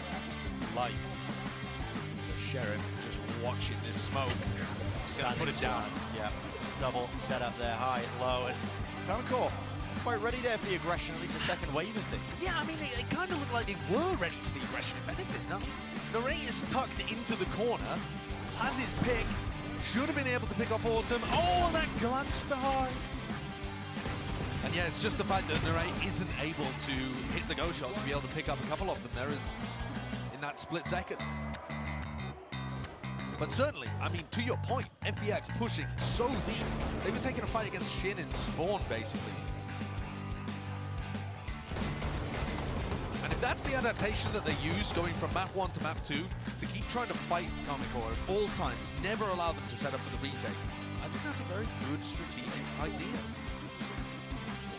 Works well, it really does. And you said as well earlier, Brent, that Karmine Corp have got a lot of experience on Lotus. They feel very comfortable there. The desk was talking about that. But they've also played most against more meta compositions and relying on having a great understanding of how those work, the timings those take, the utility that they throw. They have very good specific anti-strats in EMEA too. This FPX team does not play conventional Valorant. And the composition shows that, but also the way that they run it shows that too. And it's going to be a little harder for KC to get a read on. KC showed her hand, really, but the stack is over towards A, forcing the pivot now in towards B. Hoping to stop this. I saw that position almost asleep at the wheel there. Needs to call for reinforcements and backup here to try and play this crossfire. Setup, Bulldog singing true. Finding their marks, very wide face, but the second shot of the Outlaw is enough to shut that one down. So should be very clean and clinical round here for FPX. Second one now for them. And it's also close to getting Ayoung's ult online, so I would assume he's going to try to chase. Berlin snipes it, steals it for his first ult point. Don't worry, we don't need the Gecko ult anyway, I suppose, as we head into the bonus round. It would have been nice to have it online. Still possible, of course. Ayong might get it for post-plant here, with something like an ult or pick-up and a plant. KC, the War Machine, starts to rumble. Tomoshi picks up the Odin. One enemy remaining. This team as well, Karmine Corp. Warbang lineups. I mean, you're seeing FPX as well take it and turn with it as well initially in the prior round, but now we're getting started. Just trying trying to punish that peak. You can hear the shoulder just sticking out of life. He goes for another one. Very bold, very confident. He was dominating in the individual fights when it came to Icebox, so I can respect that level of confidence. But KC punishing smokes as well. I mean, they jut out just far enough to really put fear into FPX, wondering if there could be a player lurking, creeping. The door going to be hit there with a switch. Now a call is made. Paranoia, Dizzy, everything offloaded all together. Shin is really in dire straits. He needs some help from the rest of his team. Dodging and juking side to side. How does he get the one kill eventually? Falling. Backing away here. Narrate realizing he has to respect this one. Doesn't want to toss away his life. Wants to play for a full retake with the rest of his team now. Plans. Actually denied there. That's a perfect placement of the nade, yeah. And wow. a kill. I mean, if anyone was going to go down, and I thought it would be Autumn on 30 health, but Lysol just tanks it. I'm not hearing that in the moment. Narrate, despite the fact that he's spamming down, trying to get a second. Why did the apple taking out all of it? Leaves it to Berlin. He's just got so much working against him. Berlin, hello. Here's your time to shine, but Thomasy shuts that one down right quick. So bonus round conversion not there, but he made it a hell of an expensive round. I mean, listen, only one player surviving. Yeah. KC. Absolutely. I mean, when Lysol goes down to the nade, it looks like KC are going to have their pick of that one. It's going to be an easy battle, but Berlin once again in a pretty similar manner to what he did in round 13 on Icebox. 30 seconds left. Being able to get way more value from a position than you would expect from him. Makes it very damaging to KC's economy. So now, Karmine Corp coming into the next round have a Bulldog and a Judge to work with. Martine is playing Judge Raze here at the front of B to start this round. FPX haven't been wandering close to B, but I wonder if they're going to try to set up some kind of trap here on Mound. No chance of it. Open the door, blast pack out, do something crazy with the Judge perhaps. Shin's position. Quite far forward there. The problem is, the more space that you give them over towards A here, Brent, the more that you're going to allow A-Young to get set up with the Thrash, push Magnum into uncomfortable positions, and get plants down on A. So this is, despite the fact there's a Killjoy and an Odin playing on the A side, this does look a little weak. Good is that Thrash. Clearing out towards tree. Magnum smart enough to give up the space. 3 gained now. Plant down for Berlin. Conventional plant spot. Post plant doesn't allow you to play from stairs to really try and spam that one down. It's actually tucked to the corner. Heavy reliance on tree. See if that bites them here. Here's the initiation. The moves in with the Judge eventually shutting down that threat. Martine can't get anything done, but Karmine Corp still there with the rifles. Off to the side, Autumn inside the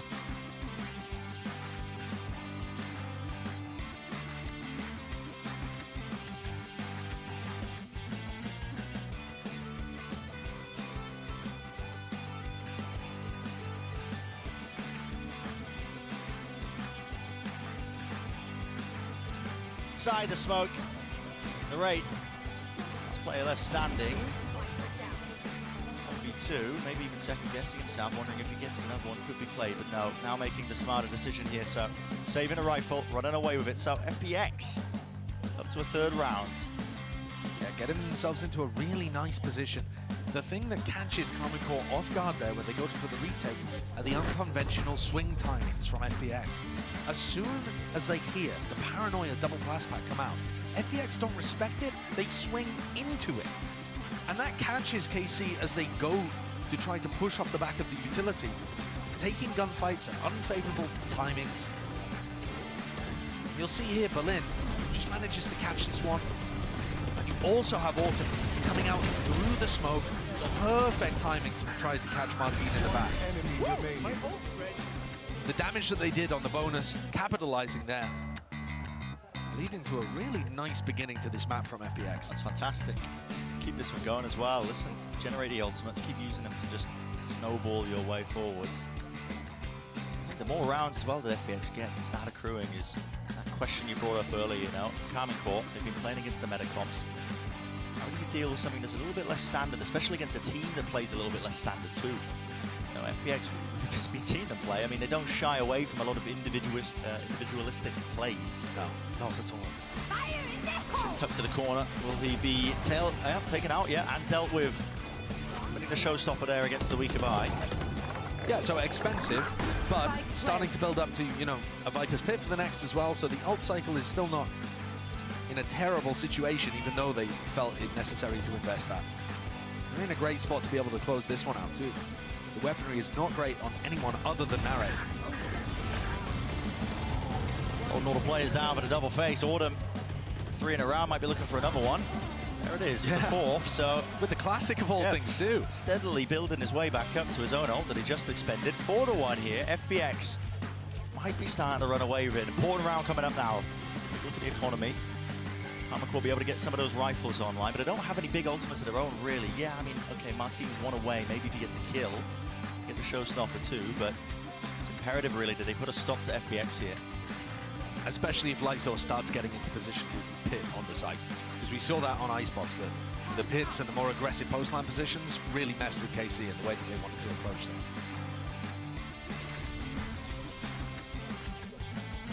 Early fight here by Life. Doesn't expect that Shin has already crossed one way, might just see the feet. Not quite catching it.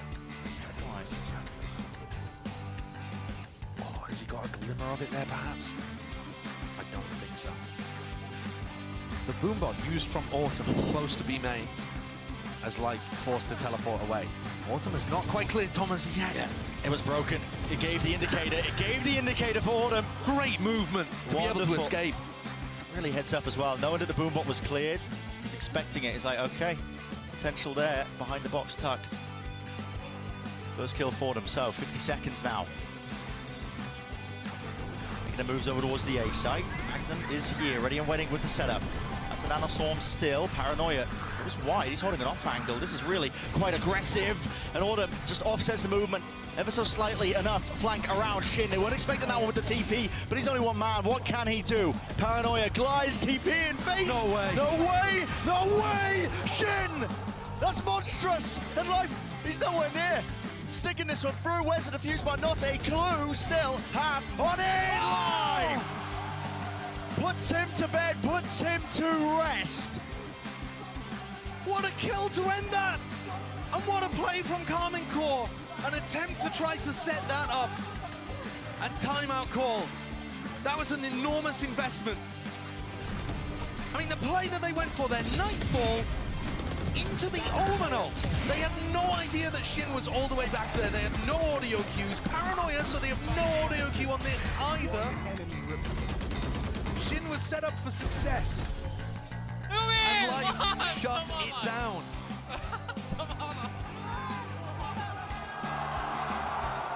I said at the beginning of the round, that was a pivotal one.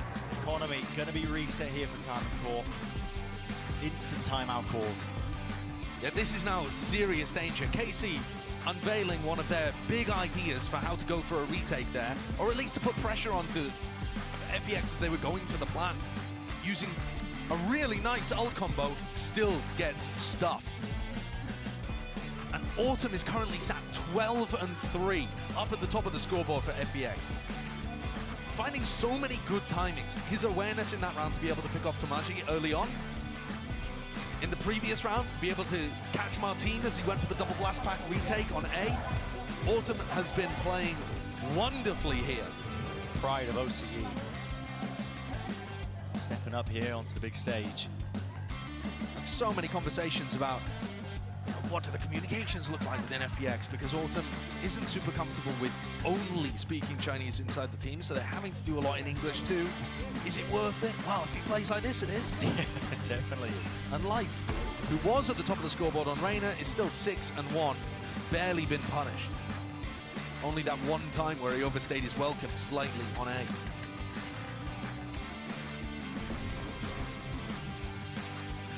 Control given up, FPX happy to do so. Also one away from his ult. Yeah, look at how that round is about to spiral the ult economy out of control for FPX. This ult cycle is getting monstrous. It's tucked here, has the Stinger. Too much util, still finds the kill. Just taking the timing as well, knowing they were going to explode into the side, and he backs away, so... Toss away his life for no reason. Plant. This is going to be difficult, though, for Karmikor, because they're going to come back into this against potentially big ultimates, if Autumn or Lysor are able to get a pick. A huge ult on the other side. It might have been a good idea to try to stack one of them, the Plant. Yeah, potentially, because Martin's now going to be coming back in. Nade, rebounding, Snakebite, ults, offloaded. Thomasy, what a shot, what a shot indeed! The players are toppling here, the rifles matter not. Karmikor on display, showing exactly what makes them that #1 seed from EMEA. Just a bit too passive from FPX. Resting on their laurels, not remembering the game plan that they had coming in. And that's our second MasterCard Thrifty of the series, I believe. But from what we'd seen earlier on, when Karmikor were fighting aggressive post-plants deep into spawn to this, like almost the most passive way that you could play this situation, not loading the plant into Lysor or Autumn, where you would have a big ultimate to be able to work with. Bit of a misplay, but like I said, the ult cycle is demonic right now for FPX. They have literally everything, yeah. It's a rubble fight, not being contested early by FPX, so nothing to do with it. KC really using too much util of their own. Stalemate just to start things off. With the tour de force. Hoping he can contact in as a slight gap into the smoke. He's praying that Magnum potentially cross into the sideline. And Magnum is just holding angles where he would be able to catch people, you know, blast packing in with an ultimate. He's looking to try to catch Autumn in a very non-committed place, Magnum. One where he can just catch headshot sightlines.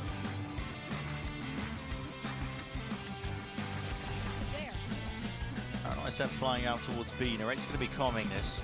You still. Not a full commitment though at all, is it? No. It's just supposed to feel fakey. All over the place here, but really there's not too much behind it. Still, okay, Prowler, peek, Martin, what? A shot, the quick scope of life. Shuts that one down, now the showstopper. Or lay it out on top of it. Magnum is out of there, vacates it, wants nothing to do with it. Side control going to be gained for them. Fight's being lost all over the place here with Thomasy losing that one. Paranoia swing through, a little bit delayed here, but FPX are the ones that are coming out on top.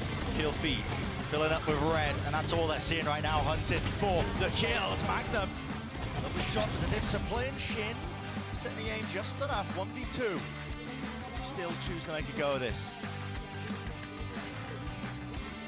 He's worried about those aggressive timings that FPX like to take.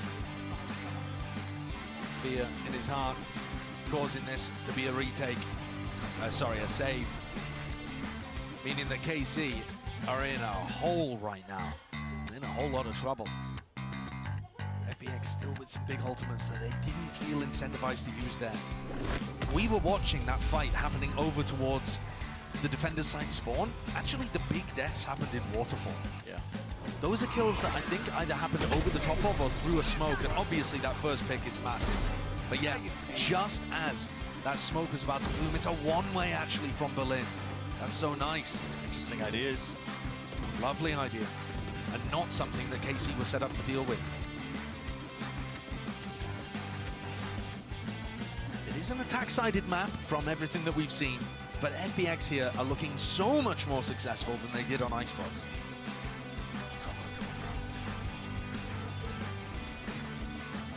Ways exchanged, Berlin. Looks like he could be playing into a deeper angle, potentially even inside the one-way, but... FPX previously, when they had Aeon's ult online, did end A. They expected it to only be one player there. It was Magnum with an Odin. Now Aeon looking to make his way towards A again, but Berlin with the spike on B. So there's a serious potential that this becomes an A fake with the Gecko ult into a B pivot. That's going to be challenging for KC to deal with. It depends on the success of these A players. Berlin does have the ult tucked away to reposition to A if they are going to find a kill, but no. Broken wide. Paranoia Sent flying a bit prior here. They put players into 4 positions with Lysor. He attempting to backstab. Weird though, because that means no pit available on site. Lockdown. Goes forwards here with a Thrash. They want to seek to try and fight this one. Really far back positions. Can they deal with it? Magnum nails it with a detainment. That's 2 players there. They can't actually enter the fight, but really, they've done the damage here with the bodies. Nothing to break this lockdown whatsoever. Life was being pressured onto that position. Once more detainments across the board. Narrate sticking forwards here. Sees half on the board. Magnum really just seeking to delay. He's got his teammates back. Ayang forcing out the wingman. Horn drops down, rebounds, half on it, really needs to swing wide. Magnum needs to shut it down, not even necessary. It's Karmine Corp with the win in that round. Salves that 3rd one. Really important round for KC to be able to get on the board. But I like the ideas actually from both teams. Sure, we didn't see the pit on the site, but we did see them save that Thrash for a post-man situation to try to challenge the lockdown. Unfortunately, the fights just simply didn't go their way. Magnum being able to pick up both of them in that situation is just enormous. If he hadn't picked up both, there's a great chance that FPX are able to push forwards, get the kills, break the lockdown, and it's a round done and dusted.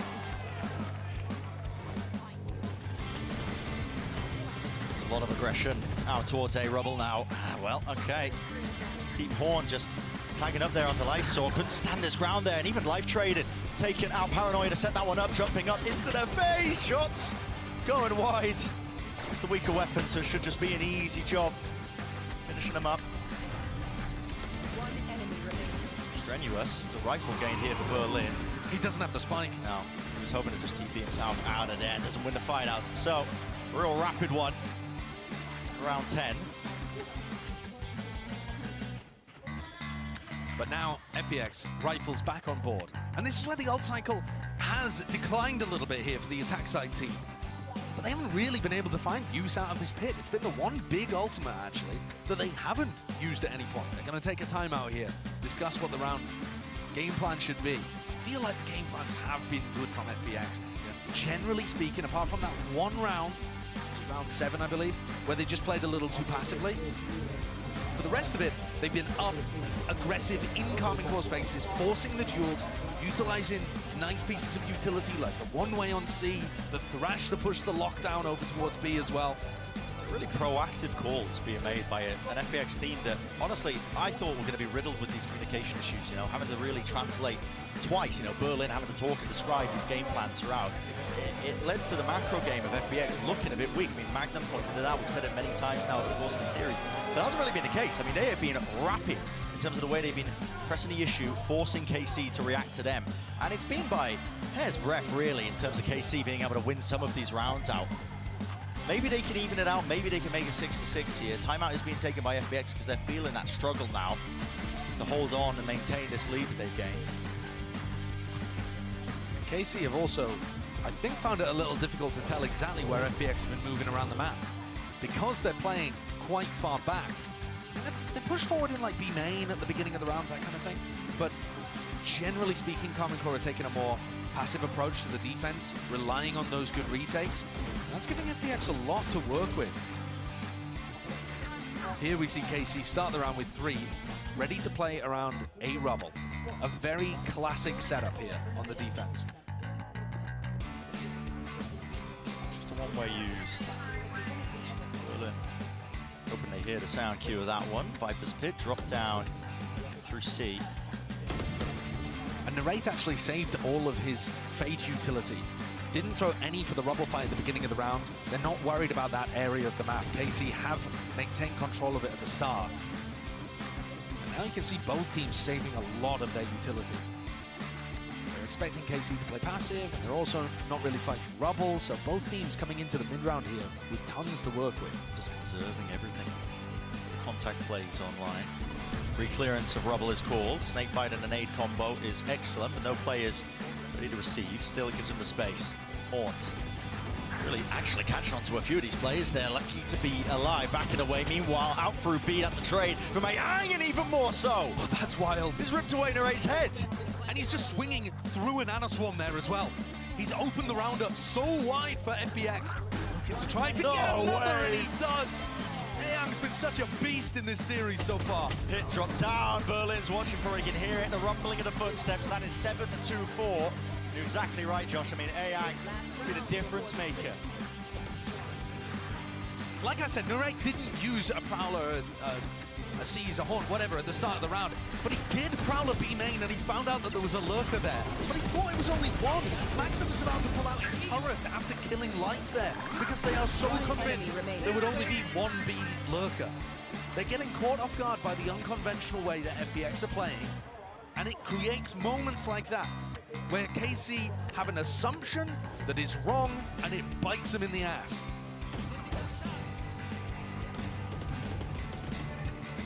Money is just absolute bargain bin purchases for Karma Core. Working with scraps for the final round of the first half. It's led to them to make the decision, really, to just give up C. I mean, they went aggressive towards B main early, hoping that they could maybe get a favored fight, taking it with the numbers that they've got, but for now, space given and granted for FPX out towards C Mound. And Aeyang picks up his ultimate. FPX really having to work the map. This is looking like another one where they fake it. Bit of a feint over towards C. Now opening the door, putting pressure on Magnum here. Pulls out that trap play setup, this wall tucked behind it. Magnum, maybe he could do something about it. Nightfall here, forward sound cues, missing, taken away. Plan still online for it. No, he's just spotted. Everybody watching towards the wall, but that is a nasty shot by Thomasy. And through main, would have blocked that angle up. Actually, might just be through to Smoke here. Oh, sound cues, Life is really just going to rely on his aim. Smoke finally blooms and blossoms to cut off these available players, but guess what? That flank of Lysor is coming in right from the side. Thomasy sticking, half already, has to get off of it, has to get the kills, but not expecting it. The full wrap around and an 8-4 finish for this opening half. Very nice ending there from FPX. Good way of adding extra layers into that. And a very competent attack side on a map where KC have been very dominant in EMEA. It's an attack-sided map in general, so don't count out the European squad from being able to make a comeback happen. But the pressure is now firmly on them. Send it down to the analyst test to break it down. Thank you very much, guys. It is a great half and a nice start from FPX here. But let's take a look at a Verizon high-speed moment of the match, because this one goes to Shin. And what a play this was, Mimi. Yeah, it was impressive, right? But this round started off so good for FPX. They got a huge advantage. And then Shin, I mean, just incredible instincts to get behind instantly on this TP and almost win it. But he did lose the round in the end. And that's the story of this half. It is FPX up 8-4. And for me, this was a very different FPX from map one. It wasn't defined by Life going crazy, by these super aggressive pushes in the late round. It was instead them playing really good fundamentals. Starting off their 1-3-1, pressuring the extremities, and then late rounds making really good reads and actually out-calling Magnum to get ahead. Yeah, I think they out-mentaled the plan that K-Corp originally had for this map. If we look at the Viper wall that they were using from the attack, it differs completely from what we see in EMEA. We were talking about the Odin, Thomasy going crazy on that. It doesn't hold a lot of value if that position is not going to be held by them. But this does get risky in the second half. This map, as the casters were highlighting, it's a lot harder to defend on, even with FPX having this lead. And I think on this defensive side as well, this is where we really get to see what this team is made of. They have to be on top of these rotations, because Karmine Corp is a team who's really good at selling these little fakes, at playing into the right site in the mid round, and then having super strong post plans. Yeah, it is a healthy lead, but a pistol could change everything as we head back into the second half. With your casters, it's Brennan Sideshow. So for Karmine Corp, I mean, backs against the wall with this one. Hefty lead for FPX. But keep it going with the pistol. Look at this pistol round buy. It's really interesting, actually. We've got 3 players with Sheriffs online. Shin on attack side Omen has bought 1 smoke and a teleport. So he's clearly planning to get value out of that as part of their pistol strategy. If it's going to end B here, that means that they're only going to have 1 smoke. They're going to fight Heaven aggressive with the Viper wall. Again, trying to disrupt this one, FPX. Let's open the wall out towards C. Trying to double face this one, but they've got deep into Heaven. Karmine Corp. There's the second protocol, just leaping. Wow. Boundless, man. Jumping straight into the face of Ayang, and he can't withstand that kind of pressure. Into Link now, Paranoia. Flying, corners cleared, making sure they're there with the diligence. Nade rebounding, but Magnum holding down the ground, forwards. It's the approach, but again, there's just nothing to deal with this guy. He's just rattling off shots. Left, right, and center, straight from main. Finally smoked off, Berlin defusing. Half, sticking, hello, gets off it, but now damage is done. Snakebite tap, they've got to realize this now, surely, with the time cues, but they all collapse in time. Karmine Corp, pistol round win. I thought there was a little bit of danger there. Turns out, Tomaji, he had his orb and a snakebite on the plan. So not too much danger. Berlin was maxed out at only being able to get half of the spike. This is the play, though, that really wins them the round. They're not just fighting Heaven aggressively with the Viper Wall. They're planning to swing through their own Viper Wall to be able to hard clear out anybody that was looking to try to play retake in that area. Great pistol round strategy. Well cooked up by KC. Gives them a chance.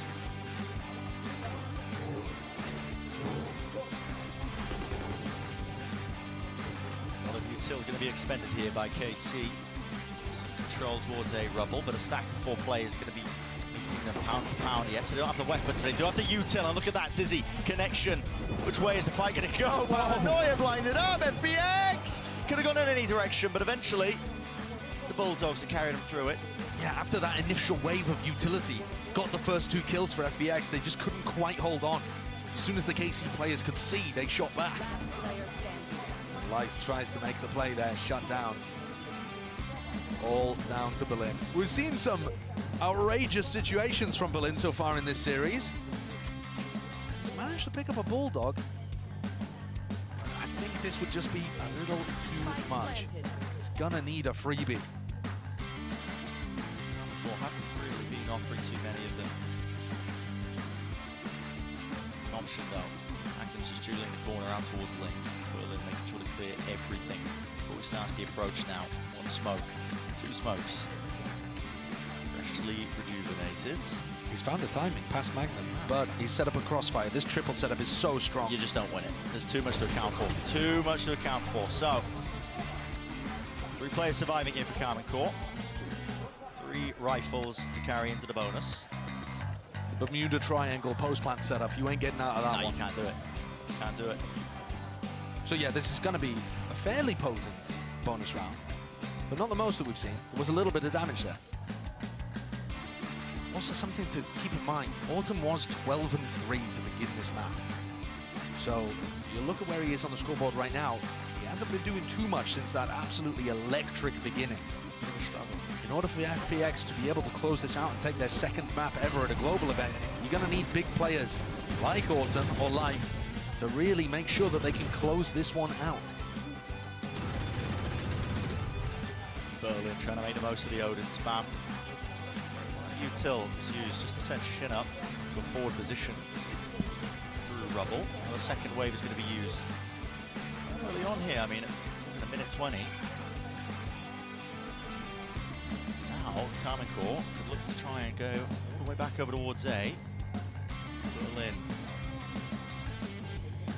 He's going to get pushed out into the open. He's going to get pushed out into the open! I mean, the Berlin moments. My! Berlin, what are you doing? They are wild. Oh no, I can feel it, the danger zone. And it's there.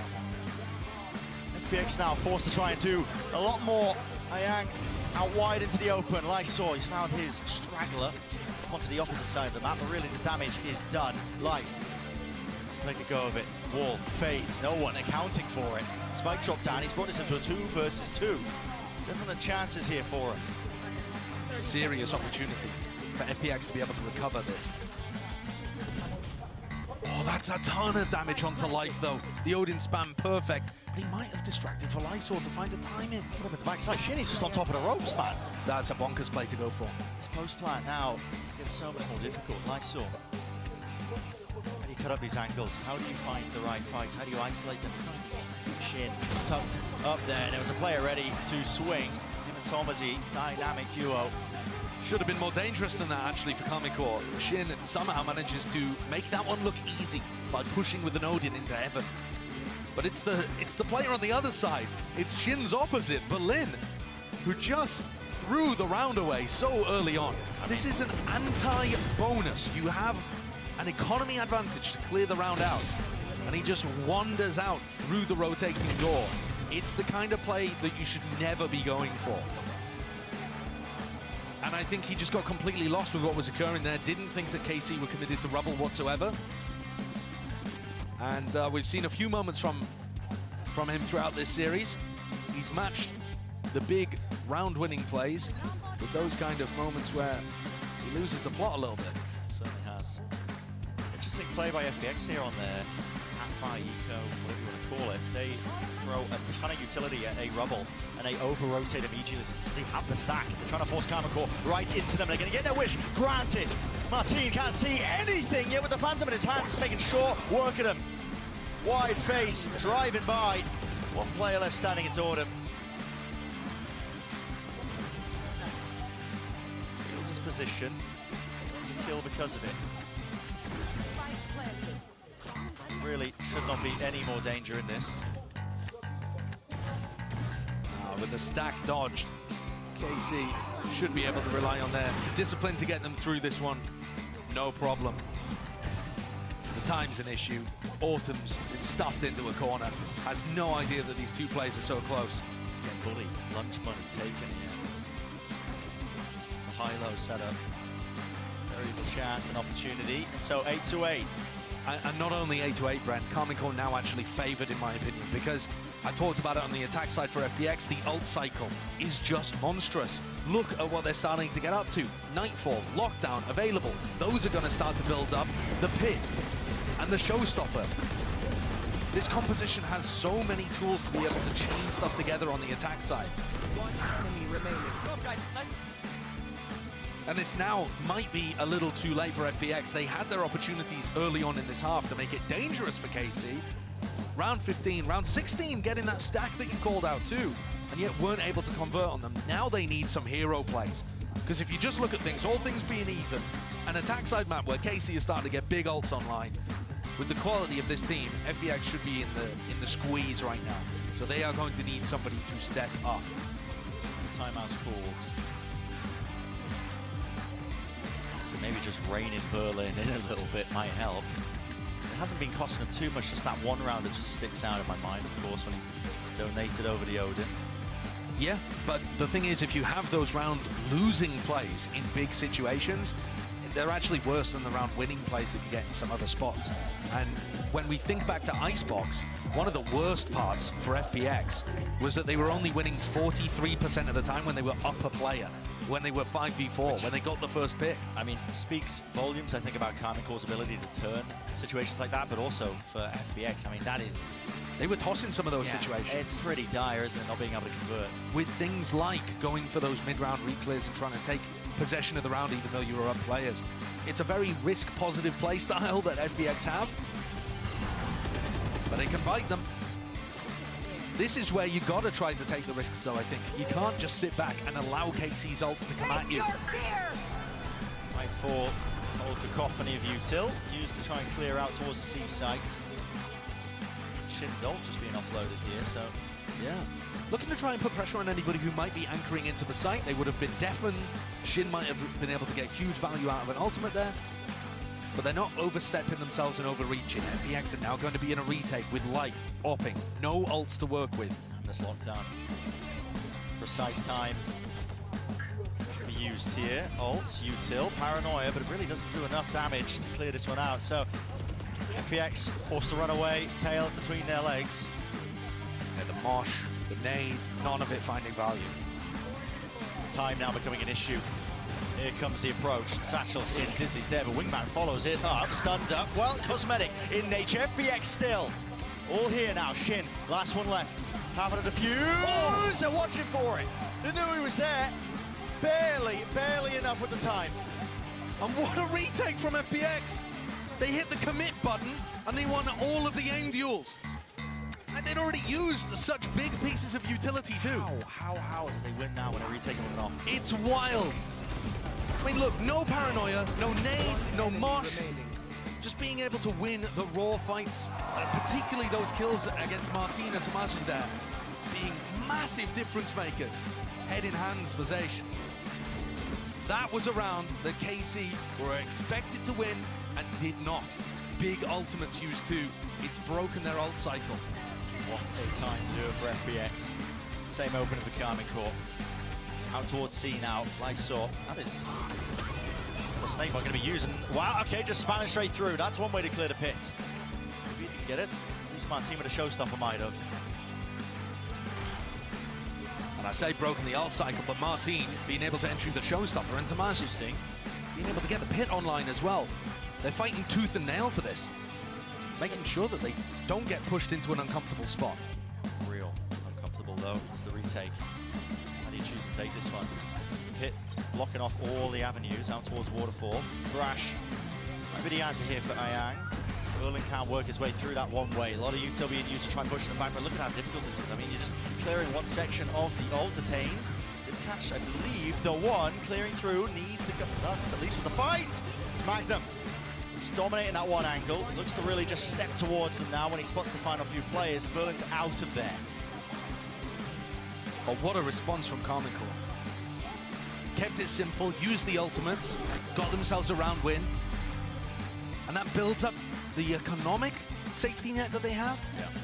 But now it's 9-9 with all of the big ultimates starting to favor FPX. You know, it's going to be a while before Karmine Corp have those to rely on to be able to string around together like that. It does feel like Lotus is very based on what ults you have online.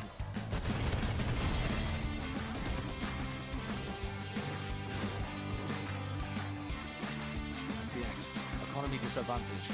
It might not feel like that if you end up running into life.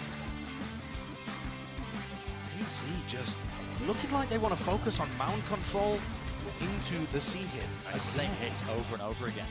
Deep smoke that Shin places down. Everybody plays inside of it to dodge any attempt of a flash repeat. And this feels like they're just punishing the lack of the killjoy on the other side. Yeah. They're not worried about running into life. The scrimming, man. That's yeah. C exams. Very much so.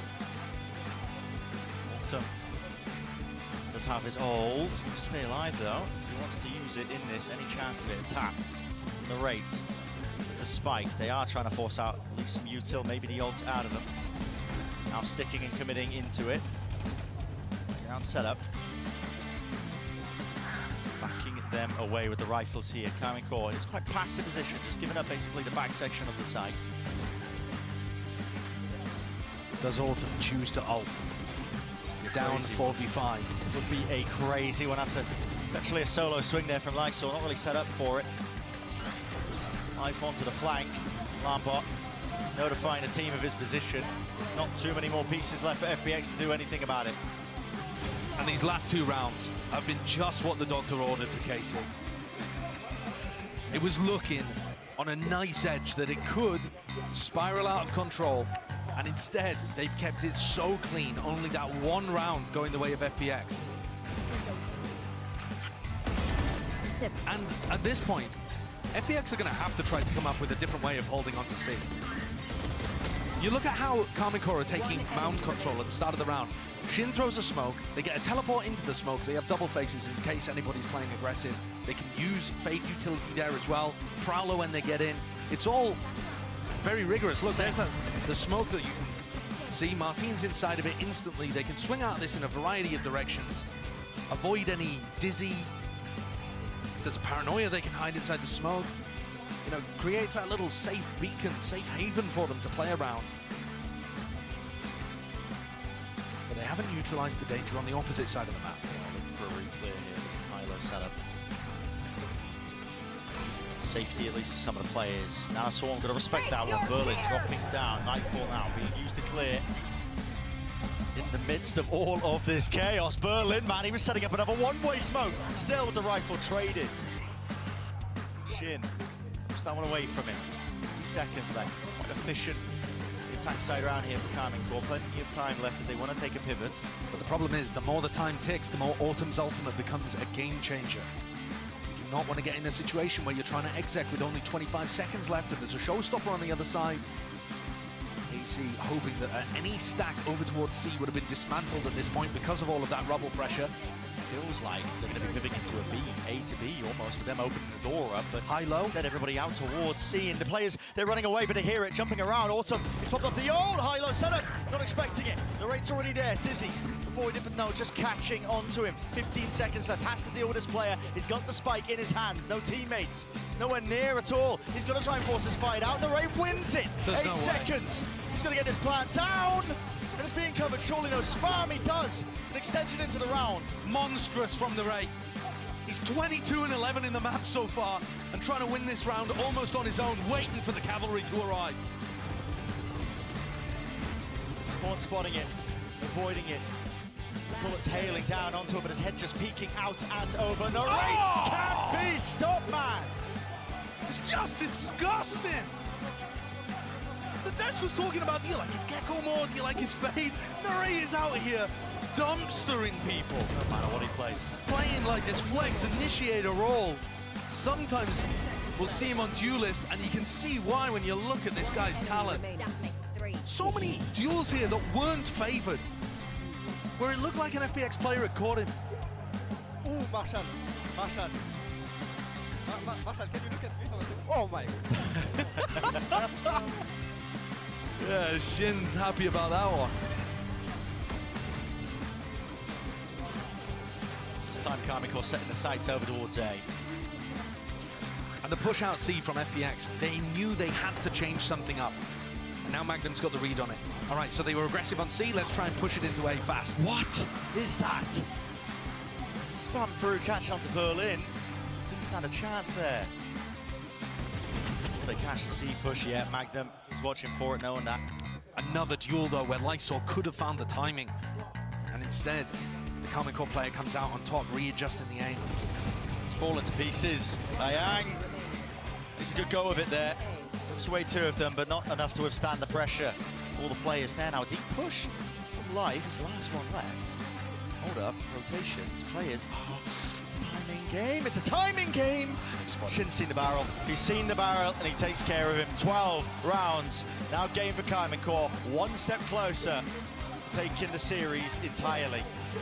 An 8-4 half. And as soon as KC got onto the attack side, navigating danger, putting together some excellent rounds. Chaining ults, punishing the C defense, reacting correctly too. And a reminder, yeah, we thought that this would be one of the least even matchups on paper. FPX came into this one hoping to be able to get at least a map, maybe a match win, show the global stage that they were capable of so much more than they've done in the past. Now they're 1 round away from getting knocked to the bottom portion of our Swiss stage. Face your fear! Nightfall suspended once more. Prowler connecting, Magnum holding, watching. What is that by Autumn? Those are amazing. Hell of a time to come alive. This team definitely needed it, and the kills are just being collapsed upon. Shin, he's got his ult, picks up the spike, repositions now, but guess what? Berlin might be 1 step ahead. He's running his way back over towards A, anticipating this kind of reaction. The plan, though, won't be pushed back. Shin has a chance to close the case entirely. 1v2, Ayang. That's the ult, a lot of util. Shin reveals his position. Thrash. No bunny hops online. Wide swing and face there. Paranoia repositions out wide to the side. Shot connects. Snaps to it. Shin will not find it. FPX alive for now in the map. Zayang is the one to do it. What a recovery in that round for FPX to find 4 kills off the back of Guardians. 2 players, the 2 star players, Autumn and Light, just being able to pop. Those initial kills though, Autumn, again, I keep wanting to mention, he was 12-3 at the beginning of this map. He still only got 17 kills. If he can wake up, FPX can still bring this to overtime. The big, heavy hitting firepower from FPX has got to come online now when they need it most. Otherwise, KC are going to win this series. First time we're seeing a bit of aggression on the defensive side here from Life. Horns dealt with, smoke forward, so many positions to look for here, but a Boombot now, look at the levels to it, the layers to it. Boombot Prowler, you have to respect it. Rendezvous back now, and here comes the C hit. Pressure there. Martin Vulnerable Dub, there was a Nanoswarm at his feet, but now there's a Snake Bite to try and respond, and a flood defense by FPX is caught. Dizzy missing wide, facing Lysor. He's got his 2 there. The Rate is eager to take the challenge straight to them. He's eager to put an end to the entirety of this series, but the spike has been dropped into the middle of nowhere. That's the big problem now. Extraction is the name of the game. KC, Magnum's trying to cause some chaos, see if he can pull people away from the C-site, threaten some kind of wild lurk, but would they really push through Waterfall here to retrieve the spike? Or is it all a fake? Fusion being thrown into the mix. There's a Horns to clear the way, but Berlin is back up onto the space, into the angle, an essential kill, but it goes missing. And now Waterfall control is theirs. Order is there with a crosshair placement. And White now has to deal with these players. Karmine Corp! It's all down to 1v1. And this is it. Again, continuation of the series, or will it be that slam and dunk? Thomasy wraps it around, 20 seconds left. Spike still not retrieved. Thomasy! He finishes the job on their feet before you know it. It's a 2-0 wrap to the series for Karmine Corp in their opening match of Madrid. That's a great way to get the nerves settled early and showcase that you can do it on the biggest stage. The Global Masters stage. These players with such small amounts of experience, but such a great system behind them. And passionate fans that are hoping they can go so much further. FPX certainly pushed them, but no map win for the Chinese squad, who still only have 1 so far in these 3 global showings. They'll have more chances. The Swiss system gives them future opportunities as well, though they have no idea who they'll be facing next. You could say that about both of these teams, though, because to be honest, when you look at the other matches that you've got coming up, it is difficult to predict who the favorites are. And just to revisit that topic, Brent, we were saying at the start this should have been on paper one of the most one-sided matches you could get, and yet we had a 13-8 where things looked very close. We had it wrapped up at 7-7, and then a 13-10 on KC's map pick. Parity may well be the key word here at Madrid. FPX definitely bringing it and testing Karmine Corp, but they come out strong. It's 2-0 actually in terms of that map scoreline as well. And like I said, I mean, a series of unknowns leading into it. They don't know who their next opponent's going to be. It's up in the air. They're going to be paying close attention to these upcoming matches, including the one that we got coming up even next. That one is going to be a certified banger, man. I mean, Gen G versus Loud, who knows which direction that one's going to go. It's impossible to call. KC are going to be so happy, though, that they got that win under their belt early. It's going to give them the opportunity to watch these other games that are happening. They're a team that loves to prep, loves to practice. They were talking about the fact that it's been difficult to get that level of prac under their belts here. So that's a great start to the tournament. Absolutely. Well, that's us finished. We'll send it down to the analyst desk to break it all down so far. Thank you very much, guys. I'm joined by Mimi once again. What a fantastic win and start for it is for KCOR. Of course, for majority of these players, Mimi, they've never even played on a global stage before, and they just 2-0'd FPX. Yeah, I mean, even like in EMEA, there's a lot of the big matches they were playing. That finals against Heretics was online because the player wasn't there. For them, this match, I think, meant a ton to really get acquainted to that stage, to a bigger crowd, to a new environment. It's a lot of new stuff for these players, and honestly, I think they came out swinging. People can critique that it wasn't the stomp a lot of people predicted, but I think that was people underrating FPX. Like Eng said in that first halftime interview, this team has shooters. They'll catch you off guard. I think they're a real kind of test team that pushes you just enough if you're one of those top squads to be worrying, but it's about how you bounce back, and they absolutely did. Yeah, I was getting a little bit worried there towards the end. Honestly, I felt like FPX, they might have been able to push them all the way to overtime, but the fact that KC actually closed it out, Mimi, especially for, you know, a player like Madam, who everybody used to harp on him for not being able to close games out, for being a bit shaky in those moments. I think I'm getting on the KC train really early. Are you bringing back like the really 2021 Fraudnatic about Magnum? But I'm saying that that's no more, right? This is a new look, and I mean, we were watching the games. You were telling me, Naray, MVP of the tournament already, early shout. I'm kind of feeling it. I mean, reactionary Randall, but this guy just came out and absolutely impressed. The second half especially, I think they had a great read. They realized there's not a lot of soul in this comp. They just kept pounding this C site. And for me, honestly, when you see this team go for an exec, They commit so perfectly around the utility. Just really clean stuff here from Karmine Corp to kick off Madrid. Yeah, and speaking of the race, standing by with Kakuka in the Verizon post-match interview. Bienvenidos a todos a la primera entrevista después de haber ganado Casey este primer partido aquí en Masters Madrid. I'm here joined with Narrate. So first of all, congratulations on the first win of Madrid. How are you feeling? I'm feeling pretty good.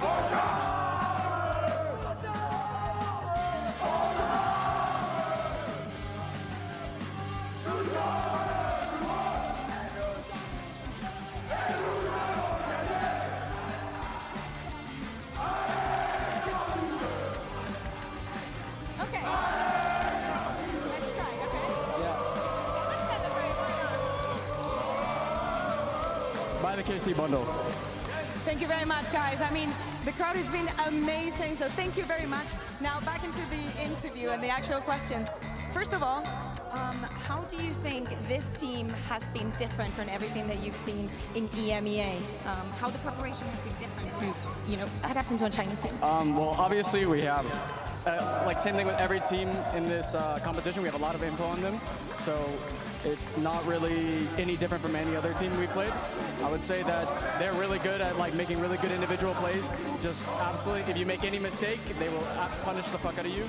And it's like, it's really hard, to be honest. Like, we can play perfectly, but if some guy just finds the perfect timing, he's gonna kill all of us. Okay, le he preguntado qué tal ha sido, ¿no? Prepararse para todo esto, para equipos diferentes a los que está acostumbrado en EMEA, y me ha dicho que la verdad tienen mucha información en los equipos, pero que la preparación es básicamente la misma. La información está ahí y sienten que FPX les ha castigado bastante, ¿no? En cada error que podían cometer, ahí estaban ellos para poner la bala. Of course, you had a brilliant performance, let's call it like that. How do you think this is going to translate into the rest of the tournament? Because of course, you guys are the least experienced in some senses. Do you think that gives you that underdog power? I mean, to be honest, we don't really see ourselves as underdogs or overdogs. We're just a team that we're gonna try to play every team as well as possibly can, just play our game. So I don't think it's really gonna affect us. Like, even though like you saw at EMEA that we don't need stage experience. We're just the players that we are. We don't crumble under pressure, and that's it. Dice que no se derrumban ante la adversidad, que no necesitan esa experiencia y que todo el torneo debería de ser así. No se consideran que sean débiles o que vayan a sufrir por todo eso. Real quick, before I let you go, Chamber, Reina, of course, a lot of things that we do not see in EMEA. Was it hard for you to adapt onto all of that, or was it just the duels? To be honest, like, it's not that hard to adapt to. Like, obviously we knew their comps before we played them, just because they played them in like Chinese League. And so like we kind of knew what we were going into, but also I feel like a lot of EMEA teams also play kind of crazy stuff as well. So it's not like, we played against a billion different comps and scrims, and it's just preparation, and our preparation is really good, and we know what they're going to do, and we just execute. La preparación también por encontrarnos a agentes como Chamber, como Reina, cosas que no solemos ver en EMEA. Dicen que la preparación ha estado ahí, que estas composiciones ya han jugado contra ellas en scrims, en EMEA también, así que se lo podían esperar, sabían cómo adaptarse a todo esto. Well, thank you very much. I will let you go. We'll see you in a couple of days. And you guys at home, do not go anywhere, because that's Gen G against Loud coming up next.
Rebel gives you wings.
Welcome back, everybody, to day one of Masters Madrid. I'm Yingsu, once again joined by Mimi and Kakuka, and it's time to talk about the second matchup of today. It is Loud versus Gen G. Let's start with Loud because, Mimi, we talk about, teams missing out. NRG are not here, DRX are not here, but Loud are always here. They absolutely are. The color was blue before. We're back to being green because this team always shows up to international events, and what makes it so impressive is that it seems to consistently be a new roster. Loud looked great last season, and they made changes in the offseason. They lost a player who a lot of people considered the best in the world in Osbuzz, but now they picked up QCK instead, and Sadak, as he seemingly always does, has reinvented this team and made it back to a global. So it would be normal to think that if you have not been following Americas and you see this change and you see that Aspas is no longer in being such a staple for the team, that probably Loud has suffered, and maybe, not seeing them being seed 1 is all that we can account them for. I understand that we've seen some funky compositions, here and then. They rely a lot on the Viper. We've seen some Phoenix. I think that, coming into the tournament, that might be considered a weakness, but at the end of the day, it's exactly what you said. These guys have a lot of experience, most of them, into those international events, and the effect and all that trajectory has to put into play today. Yeah, let's talk about those cons, because Sadak has clearly been cooking. Do we like it? Is it our flavor, or is it an overcook? I think that it's something that can work, but I don't know for how long is the thing. So they're playing Breach Phoenix on 4 out of the 7 maps that they're playing, which is crazy to say the least. But the idea behind it is you have double flashes. You can go around, on example for Ascent. You can be splitting into a site, use flashes on both sides, overwhelm teams. You have great retakes, you have strong site hits, but what you give up is you have no dive agent. So if you're playing into a heavy Sentinel comp or a team with a lot of stall, you really can get punished for that. Yeah, exactly. Also the double controller or on Ascend. Maybe we even see the Phoenix there. But I understand why they want to choose the Phoenix. I understand that the ultimate is very powerful. The flashes are very weak, in my opinion, because of how they stand. And I think that it is, from the outside, pretty easy to counter. But once you're in game, there are so many things that you need to remember once you're going up against this combination, that the conditioning actually favors Loud. And that is one of the reasons why they managed to make it so far with this kind of compositions. Yeah, we've seen teams counter them out. EG, for example, did very well at that, even though they lost the series, pulling out the Odin, shutting down because there was no dive to get through the stall. It is possible to counter this out, but the thing is, the comp has a lot of little intricacies, a lot of little flash combos, little plays that can still catch you off guard, that I think give it more depth than kind of initially looking at it would lend you to believe. Yeah, of course. This is the 7th consecutive time Loud have made it to a global event. A lot of other IGLs, they didn't make it, but somehow Kakuka, Sadak, many iterations of this roster, he's always here. So talk me through why he's always making it, and can we confidently say that this is the greatest IGL in Valorant? Nowadays, yes, we can definitely say it. He's been proving it, not only in the server, but actually, getting the team exactly what they need, finding the solutions inside and outside of the server, being that kind of reliable figure that can put you through the tough situations and make you a winner. Because it's very different, to just be able to roll with things, to improve things. But actually, Sadak is the kind of player that makes and creates them winners. He certainly is. And it's not just the 7th consecutive Loud that has made it here. This guy has brought 5 different... Nope. This extremely loud, incorrect buzzer, wrong. What is right is that this guy has brought 5 different individual distinct rosters to international events. Twice with Vikings, 3 times with different players on Loud. He's the ultimate talent developer. Yeah, and I also think that we can probably just give him the hat, right? The greatest IGL of this game. I'm quite happy to do that. I'm not sure about you guys. But speaking, and speaking of Sadak, he's actually standing by right now with Mikafab. Check this out.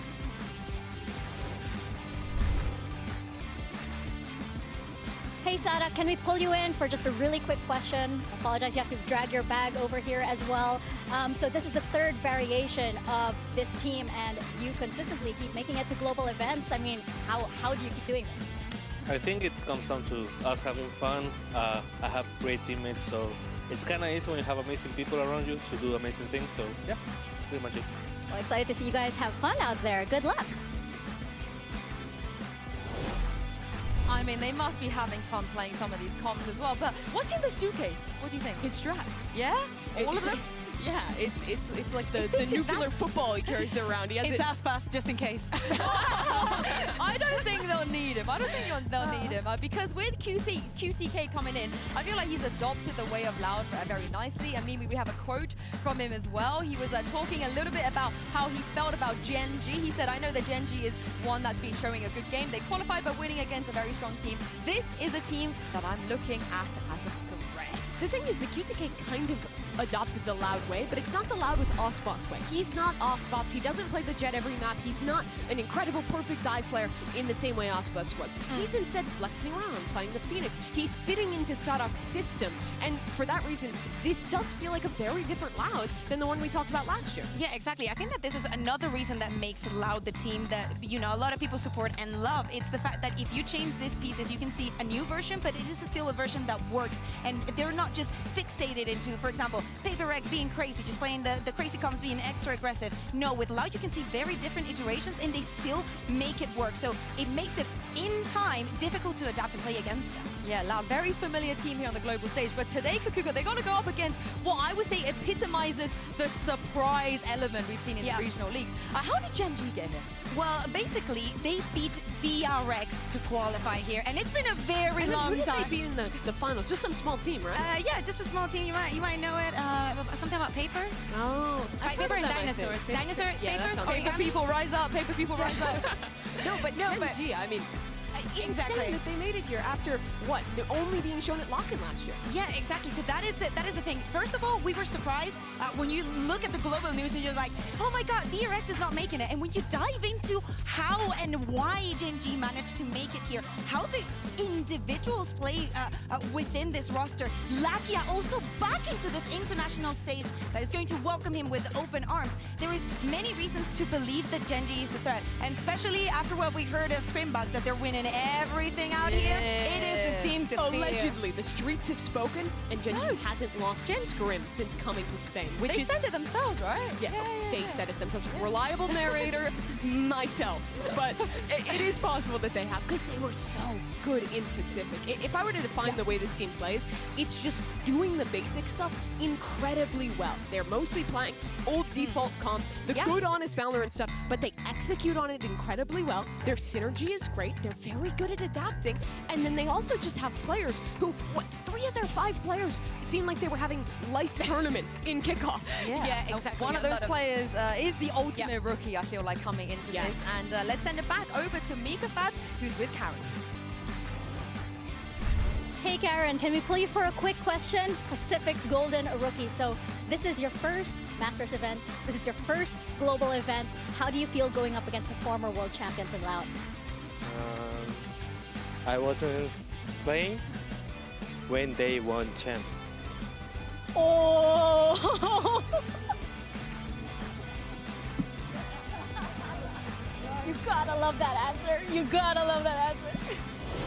I wasn't playing when they won champs. I mean, he's not wrong. He's not wrong. If they win after saying that. That's crazy. I mean, it is ridiculous how good this guy is. Let me tell you, they would not be here if it were not for Karen. Their qualifying match against DRX, very close game. And then this guy on Lotus won like 4 or 5 clutches in one game, continually stole away rounds from their opponent. It's his first year playing Pro Valorant at this level. It's his first Tier 1 team, and he was out there dunking on the very best of Pacific. I think that what is also important to remark is the way that they play.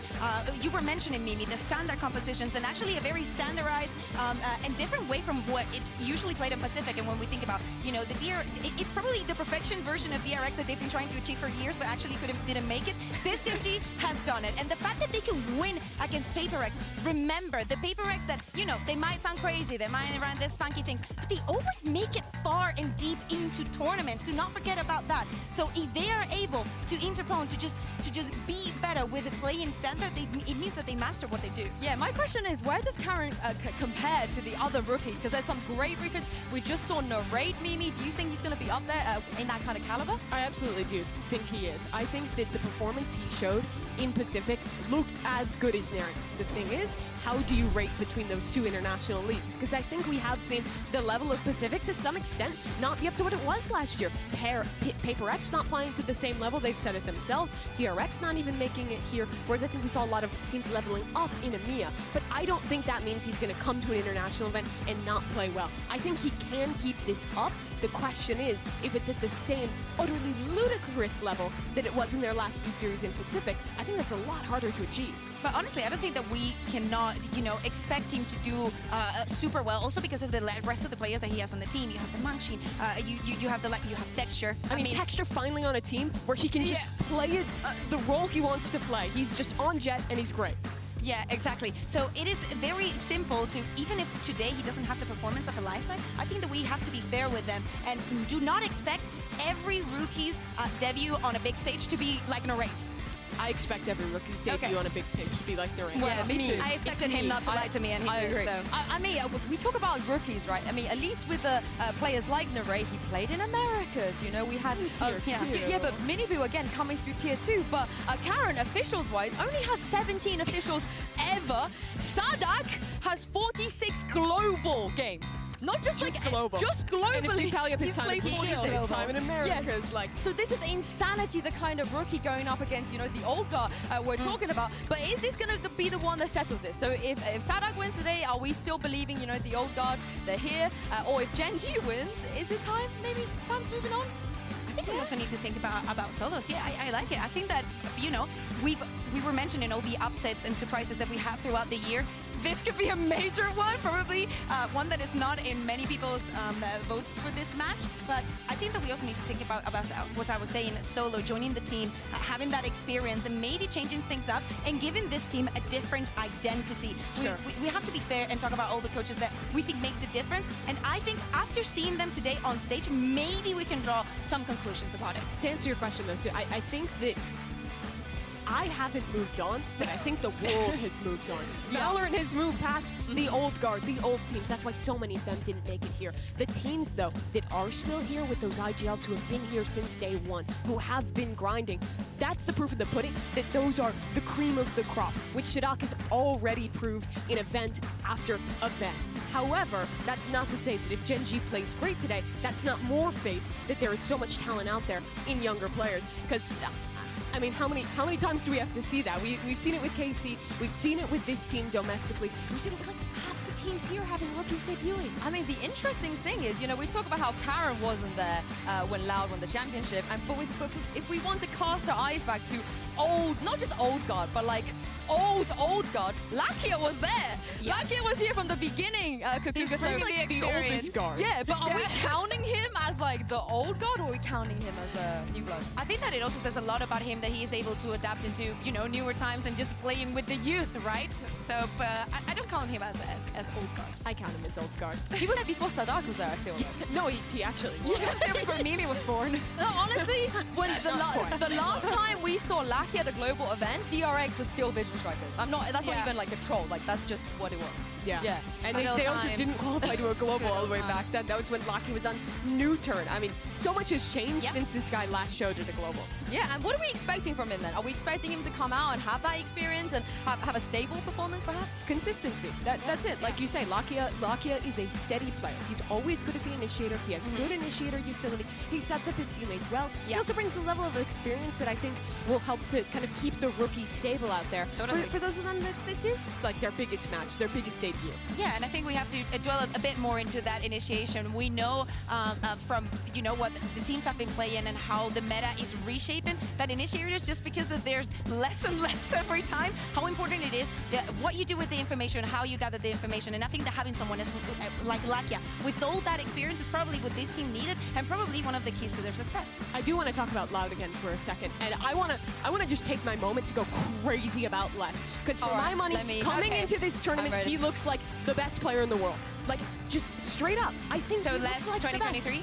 Yes, they are building their comps on Loud in a way where he gets to play the role he's comfortable with. Every single map, the guy is playing Viper, and he is odds out the best Viper that we have in Valorant. The guy's mechanics and aim are absolutely sublime. You don't need me to tell you that. Watch any game the guy has played before. His timings he chooses on lurks are ridiculous. Yes. This team lost Aspas, and that's everyone wants to have Aspas on their team. But what we get instead is people to see how good Les has always been, now that he's the real star of the show. We can draw a comparison between what Les is doing with Viper and at the beginning of the game when everybody was playing Jett. I mean, you at least had like one dedicated Jett player. How good and how fast they were escalating, and how fierce the competition was to see who's going to be the best Jetts. I think that for Viper, Les, it's very difficult for him to have a competition because there is no other player that only plays Viper on every single match. No, I'm not saying he's the best Viper. The best player. The best player in the entire world. Yep, he's my number one. Yeah, I had him up there last year. Did you forget Zekken again? No, he's Last number one. I mean, I'm actually fine with that, but I do think we should quickly address, because losing Aspas, as you said, is a big deal. And we talk about how, Lakia is back, what we expect, but surely QCK is under the most pressure ever from the fans, from the expectations, because he's got to replace Aspas. See, you think he would be, but I really don't think he is. I think Loud is set up in a way where they're intentionally moving his role to something that makes sense for him. And I think that with the experience of the rest of this Loud team, they are the type of team who will do a good job at shrouding him from that scrutiny, not making him feel like he has to fill in for Aspas. Sure, that might be the case for the community. There's definitely going to be fans who are putting that pressure on him. Don't open Twitter. It's not that hard. And not only that, again, I think that we need to be fair. The fact that QCK is not having probably the Aspas performance, can we just remember for a second that Aspas is Aspas? Like, no other player is going to be on that position. Because less is more.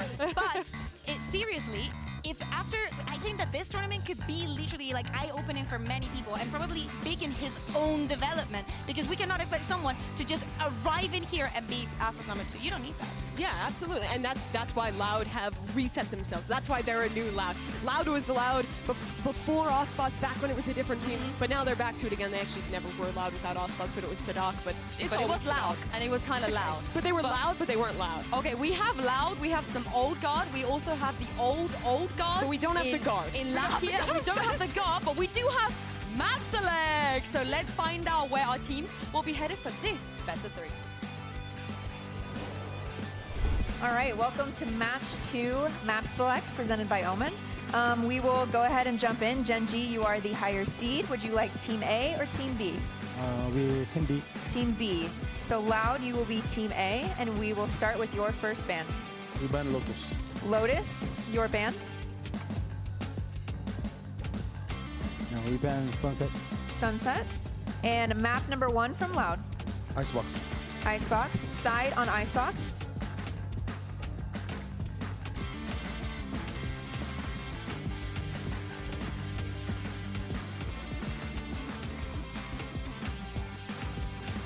We attack. Attack. And then map number 2 from Genji. We pick Breeze. Breeze. Side on Breeze. Attack. Attack. Okay, next set of bans, starting with Loud, you have Ascent, Bind, and Split. Split. Split. Your ban, you have Ascent and Bind.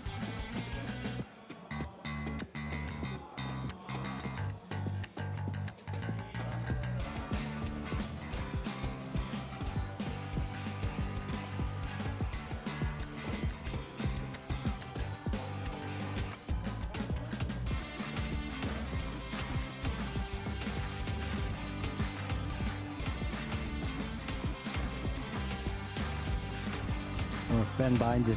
Ban Bind, okay, so we will play map number 3 as Ascent, Loud, Side on Ascent.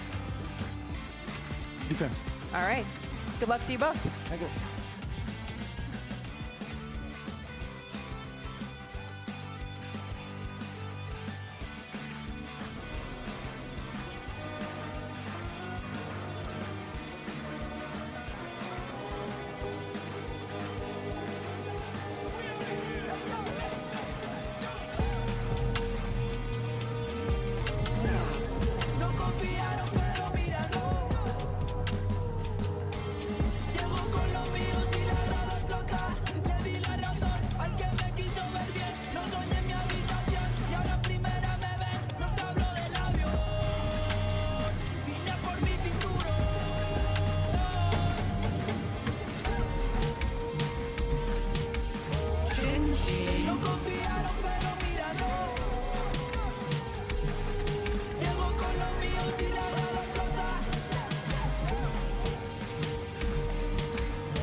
Gen G's Masters debut, but they have to take on the former world champions in Loud. But hey, this is how they got here, by pulling off upsets. But the question is, can they do it again? It's going to be tough. My question here in this match that we're waiting to be answered is how good is Gen G's prep? Can they figure out a way to crack this Phoenix breach stuff that Loud has been pulling out? They are playing a style that no one else in the world is doing right now, and I think this is really going to be a test for this Gen G team on how well they can come up with a game. Yeah, exactly. And talking about the game plan, I think that we need to go back to that map, Vito, right? Yeah. Because, you know, I was very surprised, and I think Gen G was just as surprised when they saw Loud finding something else that wasn't Breeze. And of course, they needed to take a minute to digest what is it going to be the plan. Not only they decide to find something different, I think that if this was a bait and that Breeze had always been ready, Gen G just bit right into it. I think it is really interesting to see Loud leaving that open, going into that one. A lot of teams, I wonder what feel like going to be playing. Probably Viper. Very Thank you, Mimi. surprising. God, yeah, thank you're you. really welcome. Yeah, but I think it is really interesting to see them go into this map that can a lot of times be more flippy. It can a lot of times be one that is one more gunfight, individual performances. But let's rewind and talk about Icebox, our first map in this series. I think the comp head-to-head here is really interesting. Loud play the Harbor Viper that they have played for a long, long time. But Gen G are going into it with a Gecko KO composition, which I think could actually play up against that really nicely. Those flash combos, I think, are better than with that, say, the Reyna Gecko that we saw in that first matchup. It's a comp that you can kind of flood through these walls, fight forward on your defense, and Loud doesn't play against that a whole ton in Americas. Yeah, we also got to mention that this is the first time we're seeing Loud playing Icebox on the global stage once again since the heartbreak they had to deal with in Brazil. So The Icebox Kuka, incident. yeah, I need to see them come out of it here more confident and not to throw away a lead. That's how I'm gonna call the incident. But I think that this is probably the best testing ground, the best, you know, if you want to turn things around on an international stage, this is the moment to do it. This is the way that you do it. It has to happen on Icebox. And to go back into the compositions, I think that that is going to be a very, very big clash. And it's going to come down to a lot of the preparation. And it's going to be like the match that we previously had into how to read onto the opponent and adapt bit by bit. Because of course you're going to have your ideas and they're not going to align with what you see on the server. Yeah, and for Gen G, you know, they have to come out here and prove that they are the #1 seed from Pacifics. You know, DRX didn't even make it here. So for me, again, I'm looking towards them and seeing maybe a closer and more competitive result.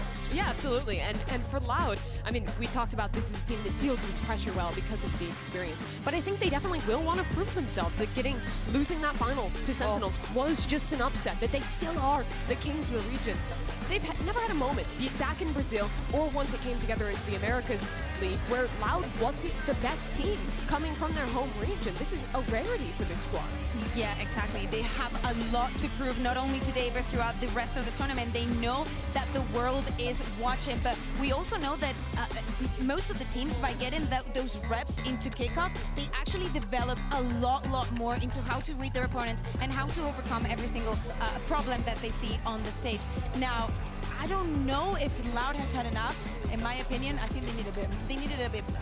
But this is Loud we're talking about. I mean, we've spoken a lot about Sadak and Les, but they've still got Tui's there, they still got Kawa there. These players, they don't really crumble under pressure. I've made the mistake a lot of times of doubting this Loud team. Every time you doubt them, seemingly they come out no matter the roster, no matter who's on. Every time I doubt it, I was like, when did I doubt them? I think everyone has made the mistake at least once in their life, you know? Not me.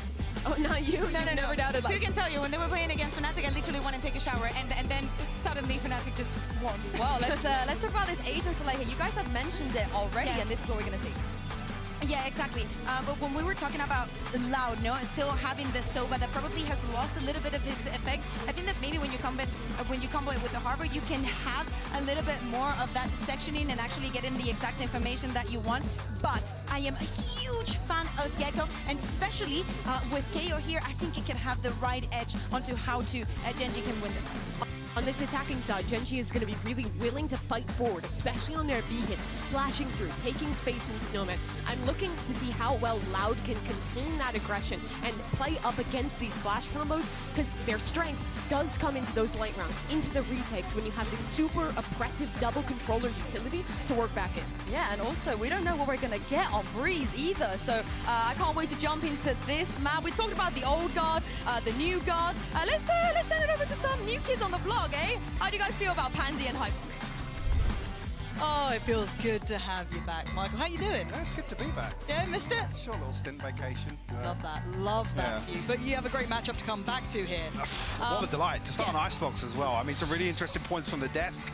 For me, this composition is such a beautiful head-to-head. And it's partly down to what we saw from Texture, obviously, regionally, and how this is kind of just designed to counter 2E's utility and put Texture in that danger zone. How fun to see him really under the microscope here. But we have to come into a bigger picture a little bit. It'd be a miss. A lot of people at home have been rating Gen.G. The stocks are high. Yeah. Talent, analysts backstage, I mean, everyone's been talking them up. Now, it's been quite a few people's first and last mistake to doubt Loud in the past.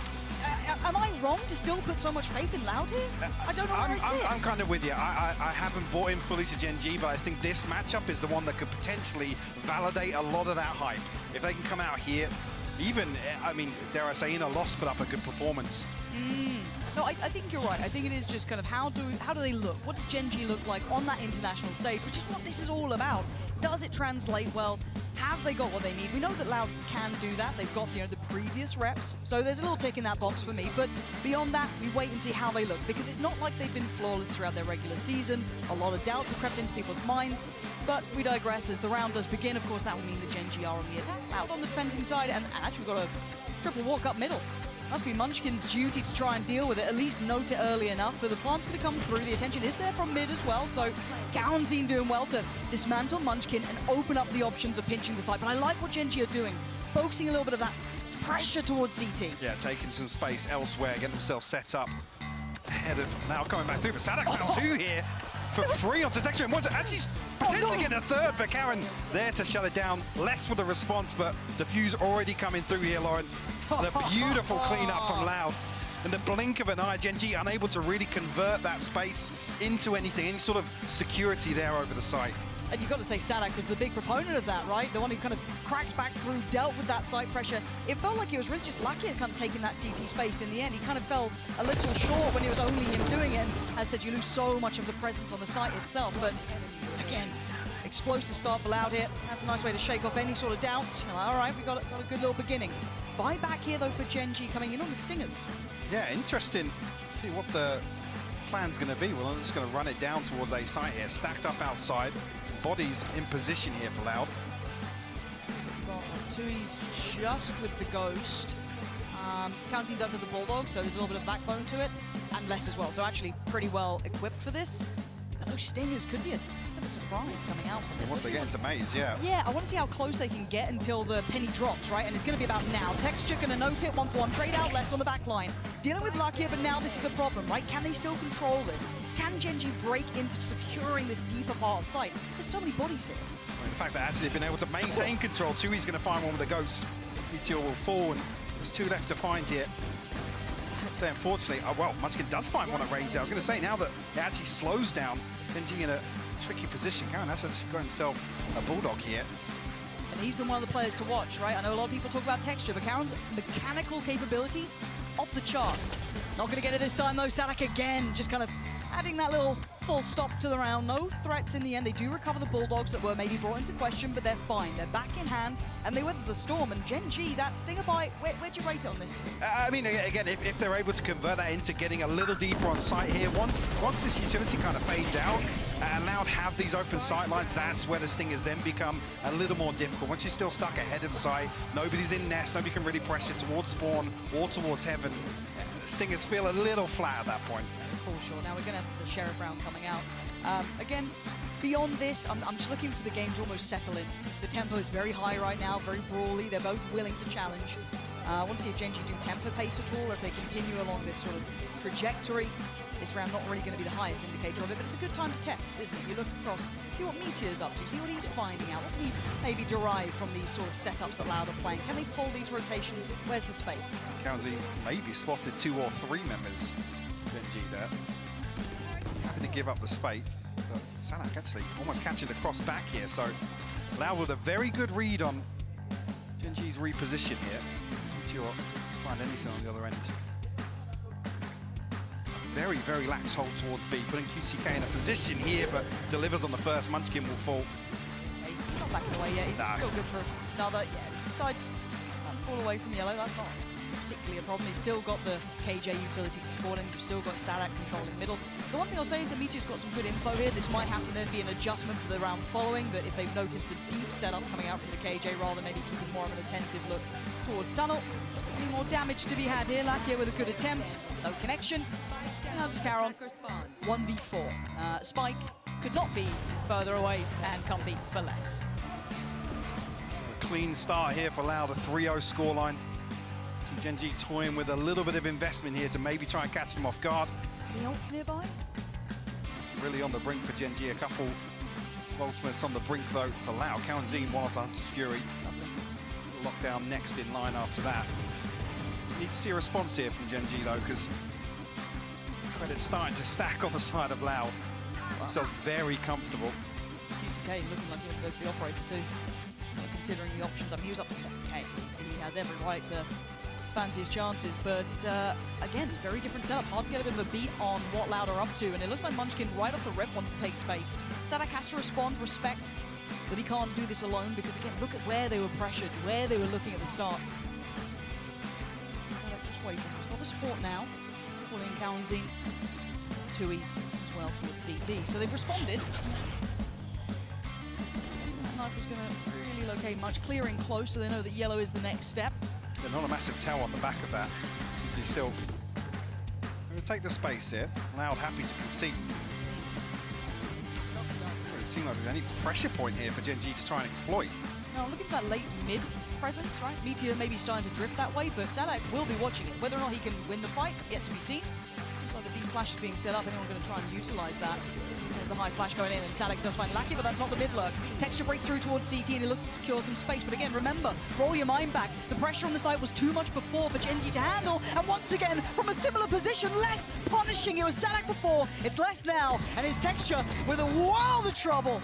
Less out on top, and this again, Loud have lovely positioning on this side hold. The great awareness from Loud to understand how Gen.G are going to approach versus this composition. Talked about the possibilities behind Munchkin and Lakia to set up Texture. See Loud just concede all this space. They anticipate exactly what's going to happen. Sadak actually shutting down Meteor at the perfect time as well. Even that didn't even catch that. The recon pinging just behind the wall. Anticipated Gen.G had stacked up, ready to challenge Tui's utility. Did they note the operator? I don't know if that, I don't think I heard it rattle, because it was QCK mostly holding towards A solo, so I don't know if they've quite got that. Maybe understanding the possibility, but see if they're fully aware of it now. Time to shine. QCK. 5 potential victims. So Stingers again happy to run this. And the right read from Loud. They have the 3 players here. There's the flash to force him away. That was a kill and a half if he got the chance, but lovely side pressure. This is lovely. That's much better from Gen.G. Look at how comprehensive that take was. It's forced them into a retake. It's taken away the operator. This is very nice. That's just around the lockdown available here for Loud, though, if they choose to invest. And actually, weapons haven't been recovered. So these Stingers need to tuck into sight here. Still find value. Tui's caught off guard here, will fall. Love that from Texture, staying a little bit deeper, willing to put his life on the line, and they're just willing to brawl it. Willing to fight it out. Sadak trying to take the space back, but there's still so many players. This was outstanding by Gen.G, really turning the screws on that side take. They want Sadak dead. Trying to get out with the operator, but he's hunted down. Texture close by. Can he keep hold of this? Sadak desperate to. Trying to leave a little note for them on the way out, but yeah, it looks like he's made it away for now. I'm just keep eyes on this, because that is a prized possession, and Munchkin's got it out of his cold, dead hands. Now, Mike, that side take, that pressure, there was no safety there for Loud. I mean, you can see the value from the utility. I mean, both players force off these early angles. Nothing really from the operator, no pressure on an early angle. And straight away, Texture and Karin find kills, and early on we see this was the intention with that earlier Stinger purchase, but this time around able to find the value on the way in, and Loud have to respect it. Yeah, that was really quite special to watch. With a response there in terms of a kill to trade back for Loud, they have tools, they have the Hunter's Fury, the lockdown to come back into that, but didn't seem feasible for them. Well, they found something that worked. Be running it again. That was a Mastercard Thrift too, in case you missed it. That was still those Stingers, those Sheriffs, and now with a little bit of the ults behind it, they should be able to clear sight very comfortably. Gen G showing us what they can do here. Obviously known for the individuals, but this execution works well. Now we see Loud with numbers though. This could be the difference. There's the lockdown, there's the counter utility. They're starting to build back in and force them away with the spike planted. How do they deal with the back line though? So what did Loud get done whilst this lockdown's going through? The Hunter's Fury posted as well. QCK on the flank, found by Texture. Beautiful headshot here, and now seemingly just get nothing but space. Look at the HP bars here for Gen G, but Les will remove Lakia. Shot is still not on the spike. No. Diffuse still not started. There are problems here for Loud. Zadak with the first tap, but it's traded. Again, still numbers sitting well enough for Gen G. They've got to break that back line. Kalentzine desperately trying to do so. Texture, he's on it, and he's absolutely belting in this game so far. I've got to So say active. He came all the way back through there and found a kill in mid. Wow. Closes out the 3K on site. Kalentzine did, for a moment, slip the net there, unnoted, but couldn't find another kill. Like I said, it was crucial, really, what Loud could achieve in that time of the lockdown. But it wasn't anything. No safety here. Tumi's not even really able to secure a half defuse or anything with the Cove. Early timeout called here from Loud.